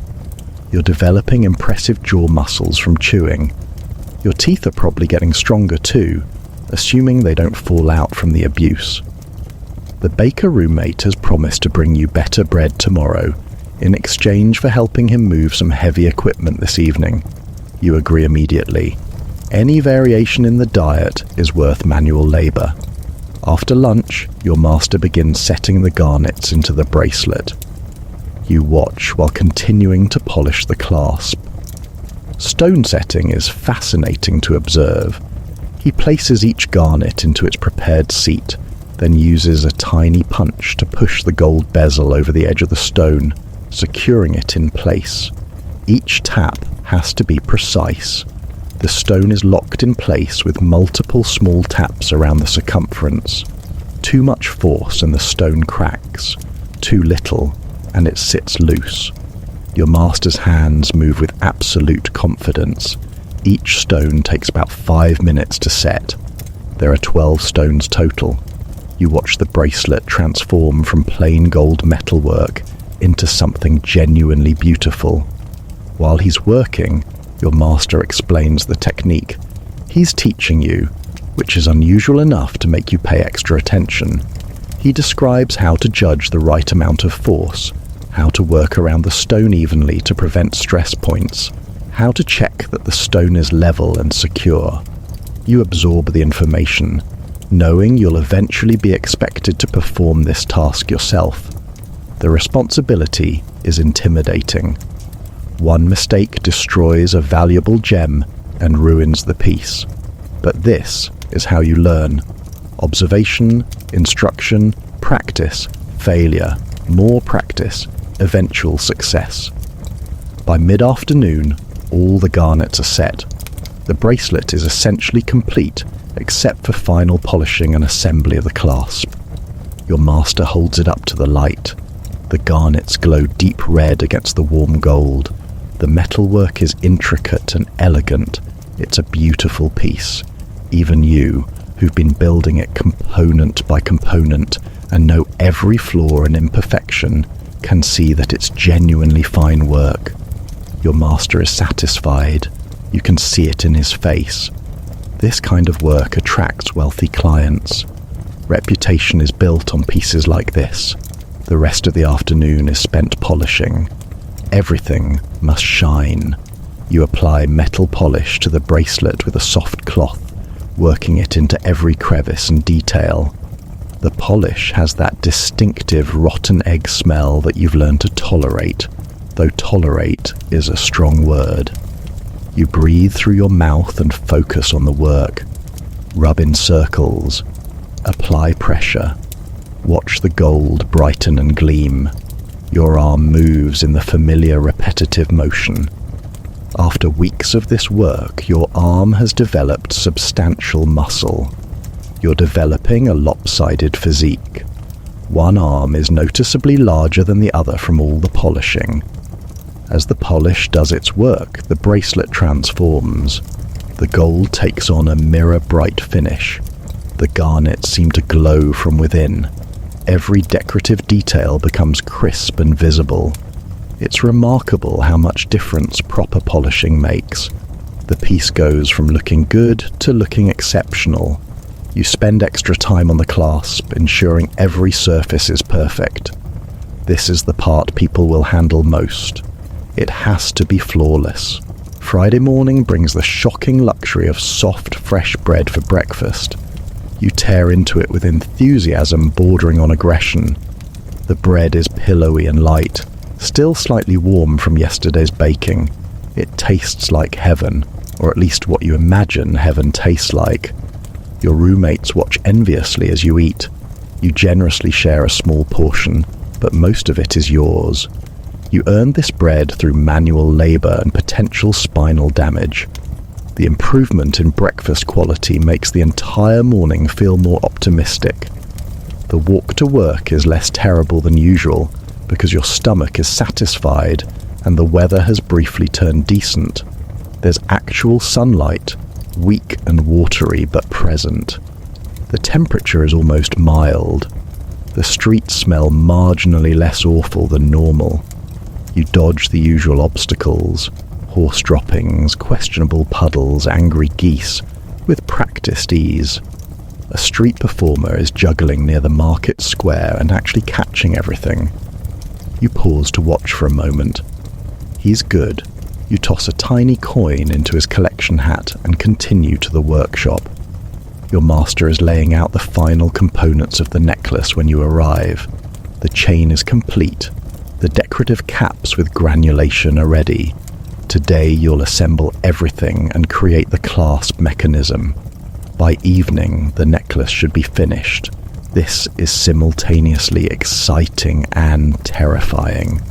Completing a major commission is rewarding. It's also the moment when any hidden flaws become visible. You take a deep breath and settle at your bench, ready to work. The morning is dedicated to making the necklace clasp. Like the bracelet clasp, it needs to be functional and decorative, but larger and more elaborate because the necklace is a statement piece. Your master sketches the design, a hinged box clasp with decorative engraving and a safety catch. The box clasp involves creating two small boxes that fit together, one side with a tab that clicks into a spring-loaded mechanism on the other side. It's complicated and has to be precisely engineered. You start with the boxes, forming them from thin gold sheet. This requires cutting the sheet to exact dimensions, then folding and soldering it into box shapes. The corners have to be perfectly square. The edges have to align exactly. Any gap or misalignment will be visible and ugly. You work slowly and carefully, measuring multiple times before making each cut. The first box takes 90 minutes. The second box takes slightly less because you're learning the process. Both boxes are acceptable, though not perfect. Your master examines them, and makes you file down some rough edges until they're smooth. The locking mechanism is the tricky part. You create a small tab on one box that will push through a hole in the other box and engage with a spring catch. The spring is made from a tiny piece of gold wire bent into a specific shape that provides tension. Getting the spring tension right requires multiple attempts. Too soft and the clasp won't hold. Too stiff and it won't open. You bend, test, adjust, bend again. After a dozen iterations, you achieve the right balance. The clasp snaps together with a satisfying click and releases smoothly when pressure is applied. Success. Mid-morning brings the engraving work. The clasp boxes need decorative patterns that match the overall necklace design. You're assigned to engrave flowing vine patterns on the visible surfaces. By now, your hands know the graver intimately. The tool is an extension of your arm. You carve steadily, creating curving lines that suggest leaves and tendrils. The work is meditative. Your mind quiets. Only the present moment exists. The tool in your hand, the metal under the blade, the emerging pattern. An hour passes in what feels like minutes. The completed clasp is attractive and functional. Your master attaches it to the necklace, connecting everything with carefully soldered jump rings. The moment of truth arrives as he tests the complete assembly. The chain drapes beautifully. The weight is balanced. The clasp functions smoothly. The decorative caps frame the ends elegantly. The whole necklace is a cohesive, beautiful object. Your master allows himself a small smile. This is exceptional work. The client will be pleased. More importantly, this piece will attract attention and generate future commissions. Success breeds success. Lunch is the last of your good bread, which you savor slowly. You're back to regular terrible bread tomorrow, so you make this last experience count. Each bite is appreciated. The bread is still soft, though beginning to stale. It's still infinitely better than the usual offerings. You eat slowly, giving your eyes a rest from close work. Your vision has been slightly blurry lately from extended periods of strain. You blink repeatedly, trying to refocus.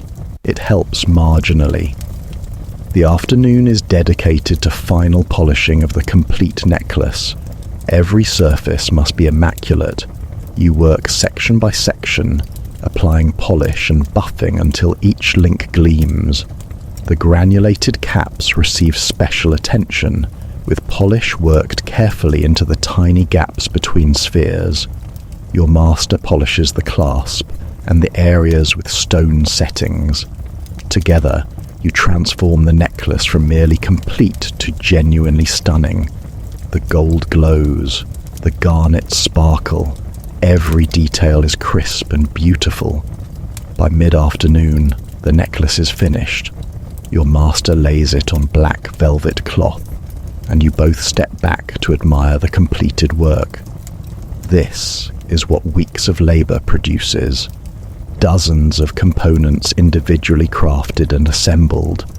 Hundreds of hours of concentrated effort. The result is a piece of jewelry that will be treasured, possibly for generations. There's genuine satisfaction in creating something lasting and beautiful. For a moment, the aching hands and strained eyes feel worthwhile. The satisfaction lasts approximately 10 minutes before your master assigns the next project. The earrings and hair ornaments from the other jeweler are scheduled for delivery next week. Your master wants to create a presentation box for the complete set. This means woodworking and fabric work, skills that jewelers need but that you're less practiced in. You're shown sketches of the proposed box, wooden construction with brass hinges, lined with silk padding, with fitted compartments for each piece. It's ambitious. You're already tired just looking at the drawings. The rest of the afternoon is spent acquiring materials. Your master sends you to a woodworker 3 streets over to commission the box construction. You walk through the city carrying sketches and measurements, trying to avoid the usual street hazards. The woodworker's shop smells like sawdust and wood shavings, a pleasant change from metal polish. The woodworker is a gruff man with sawdust in his beard who listens to your requirements while squinting at the sketches. He quotes a price. You negotiate half-heartedly. He doesn't budge. You agree to his terms because you don't have authority to argue. Next, you visit a fabric merchant to purchase silk for the box lining. The merchant's shop is cramped and overwhelmingly full of cloth in every colour and texture. The merchant himself is enthusiastic to the point of being exhausting, pulling out bolt after bolt of fabric and extolling the virtues of each. You explain what you need. Black silk, good quality, enough to line a box about this big. He shows you 3 options at different price points. You select the middle option, which is nice but not extravagant. You return to the workshop with the fabric carefully wrapped. Your master approves your purchases and immediately begins planning the box lining process. This involves cutting the silk to fit each compartment, padding it with wool batting for cushioning, and gluing everything in place with precision. It's detailed work, but different from metalworking. You'll start on it tomorrow once the wooden box is ready. For now, the day's work is complete. The necklace is finished. The bracelet is finished. The commission is mostly complete, pending final assembly of all pieces together. Saturday morning begins with your body reminding you that yesterday's work wasn't free. Your hands are particularly stiff, the knuckles swollen from intensive polishing. You flex your fingers slowly, working out the stiffness. It takes several minutes before you can make a proper fist. Your shoulders are tight from hunching over detailed work. You roll them carefully, hearing disturbing, crunching sounds. You're accumulating the physical toll of craftsmanship. Every master jeweler you've ever met has gnarled hands and a permanently hunched posture. You're well on your way to joining them. Breakfast is back to the usual disappointing bread. The brief period of good bread makes its absence more noticeable. You gnaw on the stale chunk while staring glumly at nothing. Your roommates are equally subdued. The celebration mood from last night has been replaced by the usual morning misery. The tanner's assistant is already gone, eager to start his first day at the new position. The baker is complaining about having to work on Saturday. The blacksmith has somehow managed to sleep through all the morning noise and is still snoring peacefully. You envy him. The walk to the workshop is accomplished through sheer habit. Your feet know the route independently of your brain. This is good, because your brain is barely functioning. You navigate the morning crowds automatically, avoiding obstacles without conscious thought. Someone tries to sell you a meat pie that smells suspicious. You decline and keep walking. The city is alive with Saturday market activity. Everyone's shopping for the week ahead. The noise is overwhelming, but you've learned to tune it out. At the workshop, your master has already collected the completed jewellery pieces and laid them out for inspection. The necklace and bracelet are displayed on black velvet, looking magnificent. He's checking every detail one final time before the client's representative arrives for approval later today. You watch him examine each component, looking for any flaw or imperfection. He finds a tiny rough spot on one necklace link. You spend 15 minutes carefully filing and polishing it smooth. He checks again, satisfied. Everything's perfect. The morning is spent on preparatory work for the presentation box. The wooden box arrived earlier, delivered by the woodworker's assistant. It's beautifully made, with smooth joints and properly fitted hinges. Your master examines it thoroughly and approves. Now comes your job, lining it with silk. You start by measuring the interior compartments, cutting patterns from paper. Each compartment needs padding underneath the silk to cushion the jewellery pieces. You cut wool batting to size, testing the fit repeatedly. The silk is slippery and difficult to work with. It wants to slide around and refuse to stay where you place it. You're using a special adhesive made from animal hide that has to be heated to become liquid. The smell is distinctive and unpleasant, like boiling hooves. You wrinkle your nose and try to breathe shallowly. You apply thin layers of adhesive to the wool batting and carefully press the silk into place, smoothing out wrinkles and ensuring clean edges.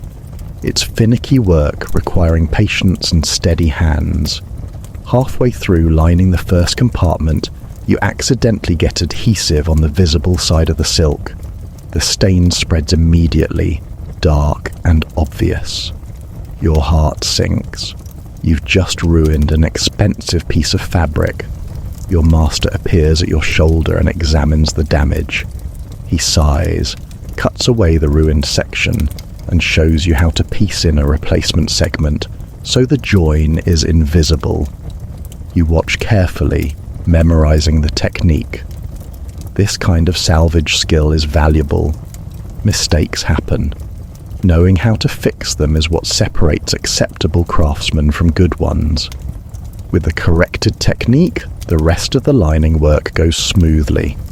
You complete each compartment, ensuring the silk is smooth and the padding is even. The box interior transforms from plain wood to luxurious presentation. Each compartment is perfectly sized for its jewellery piece. The black silk provides elegant contrast to the gold and garnets. By late morning, the box is complete. Your master places the necklace and bracelet in their compartments. They nestle perfectly into the padded spaces. The overall effect is stunning. Around midday, the client's representative arrives. He's a well-dressed man with an air of importance and a nose that seems permanently raised as if smelling something offensive.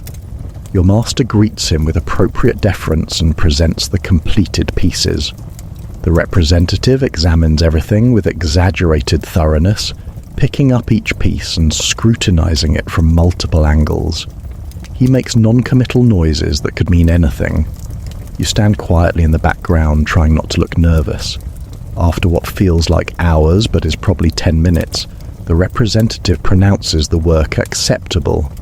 Not excellent, not beautiful, just acceptable. You want to point out that these pieces are objectively stunning examples of craftsmanship, but you keep your mouth shut.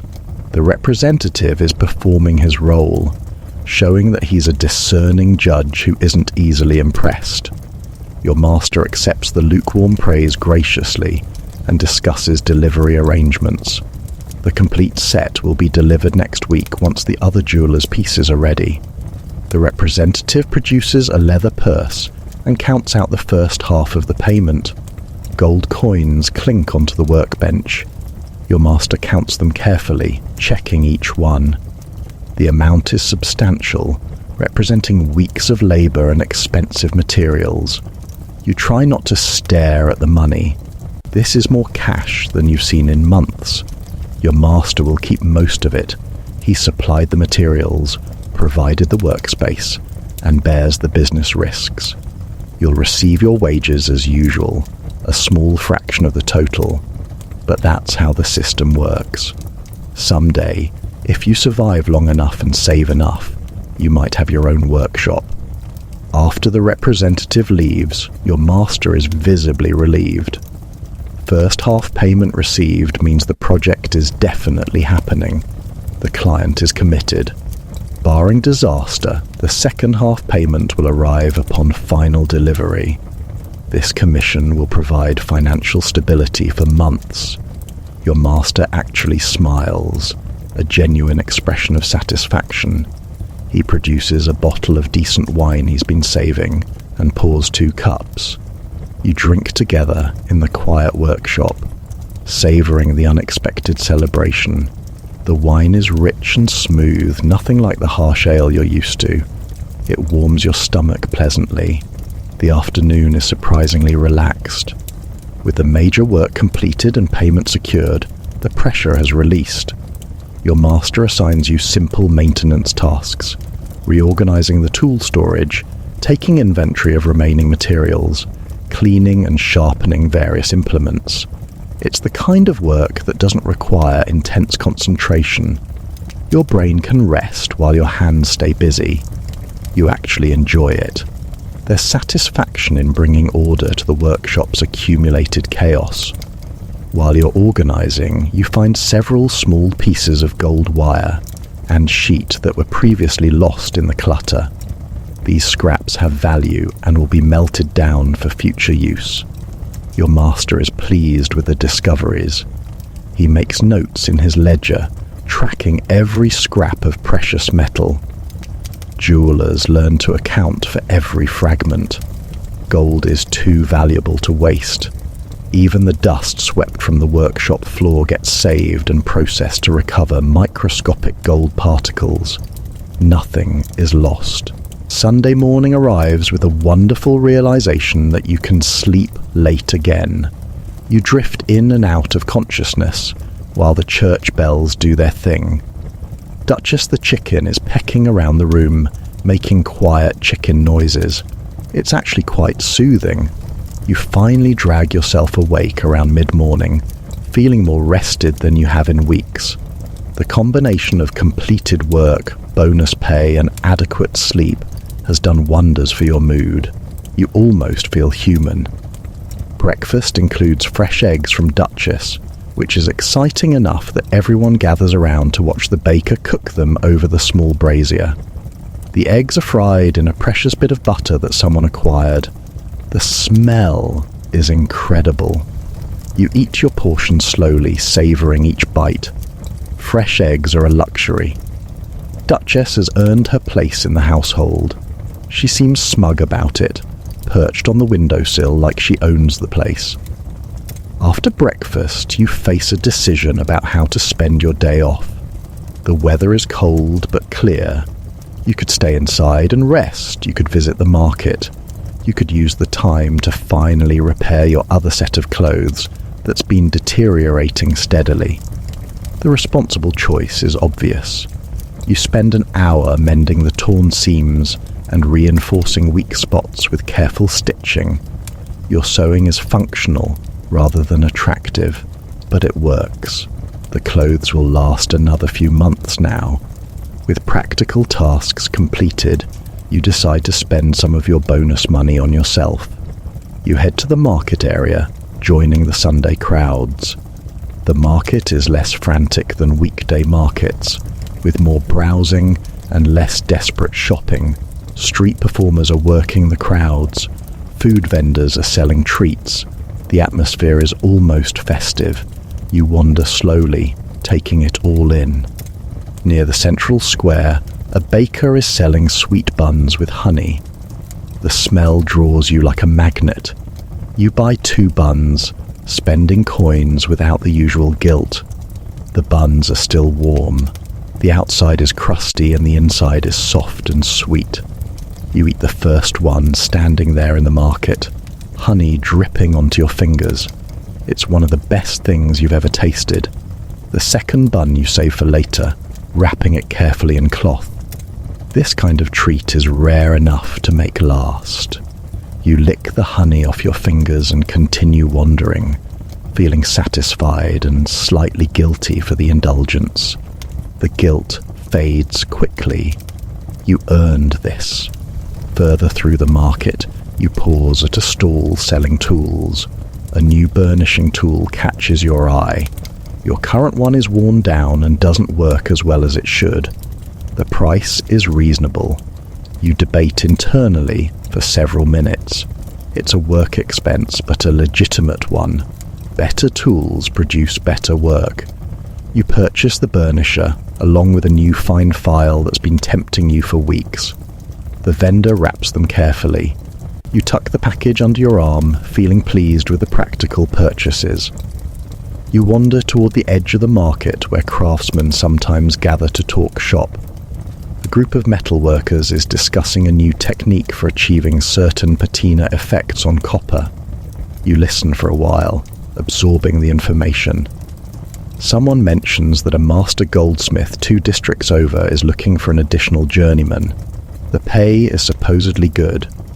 You file this information away. You're not planning to leave your current position, but knowing options exist is valuable. The Renaissance job market operates entirely through word of mouth and personal connections. Around midday, you find yourself near a church where free bread is being distributed to the poor. The line is long and consists mostly of people in worse conditions than yourself. You have money and employment. You don't need charity bread, but watching the distribution, you're reminded how precarious everything is. One bad injury, one lost job, one extended illness could put you in that line. The Renaissance offers no safety net. You're always one disaster away from destitution. The thought is sobering. You walk away, grateful for your current situation. You head toward the river, where the city's edge becomes less dense. The river itself is too polluted to admire. It's where tanneries and dye works dump waste, but there's a small park area where people gather. Families are out with children, couples are walking, old men are sitting on benches enjoying the weak sunshine. You find an empty spot and sit, simply existing without purpose or urgency. It's remarkably peaceful. For an hour, you're not a jeweler's journeyman with aching hands and strained eyes. You're just a person sitting in the sun. The peace is interrupted by a street preacher who's set up nearby and is delivering an enthusiastic sermon about sin and redemption. His voice carries across the park, impossible to ignore. You listen with half attention. The theology is intense and mildly threatening. Apparently everyone's going to hell except the preacher, and possibly 3 other people he approves of. A small crowd has gathered, some nodding agreement, others arguing. You stay out of it. Religion is complicated, and you're not qualified to have opinions. As afternoon wears on, you start the walk back to your lodgings. The temperature is dropping as evening approaches. You pull your cloak tighter. The market is beginning to disperse, vendors packing up their remaining goods. You stop at a vegetable seller and buy turnips and onions for the household. The vegetables are slightly past their prime, but still edible and cheap. Combined with your roommate's contributions, dinner will be substantial. You're learning to manage a budget and contribute to the communal living arrangement. Back at your lodgings, everyone's present and in good spirits. The tanner's assistant is back from his first week at the new position, full of stories about the increased responsibilities and marginally better working conditions. The baker has brought bread, though not the fancy kind. The blacksmith has acquired beer through mysterious means. You contribute your vegetables and the saved honey bun, which generates enthusiasm. The baker volunteers to cook, and soon the room smells like onions and turnips simmering. Dinner is a cheerful communal affair. The vegetables are soft and flavorful. The bread soaks up the cooking liquid. The beer is shared equally. The honey bun is divided into 5 pieces, 4 humans and 1 piece for Duchess, who receives it ceremoniously. The chicken seems to appreciate the gesture. Conversation flows easily. Everyone's tired from their week but satisfied. You've all survived another week in the Renaissance. That's worth celebrating. As evening settles in, you all gradually retreat to your respective sleeping areas. The blacksmith is asleep within minutes, beginning the nightly snoring symphony. The baker is mending something by candlelight. The tanner's assistant is writing a letter home to his family, laboriously spelling out words. You lie on your straw mattress, reflecting on the past 2 weeks. You've completed a major commission. You've learned new techniques. You've earned bonus pay. You have new tools and a chicken roommate. Your body hurts in the usual places, but you're managing. Tomorrow starts another week. There will be final preparations for the jewelry delivery. There will be new projects starting. There will be the usual discomforts and challenges. Your hands will hurt and your back will ache and your eyes will strain. You'll eat terrible bread and navigate dangerous streets and work with valuable materials, while constantly worried about making expensive mistakes. This is your life now. This is what being a Renaissance jeweler means.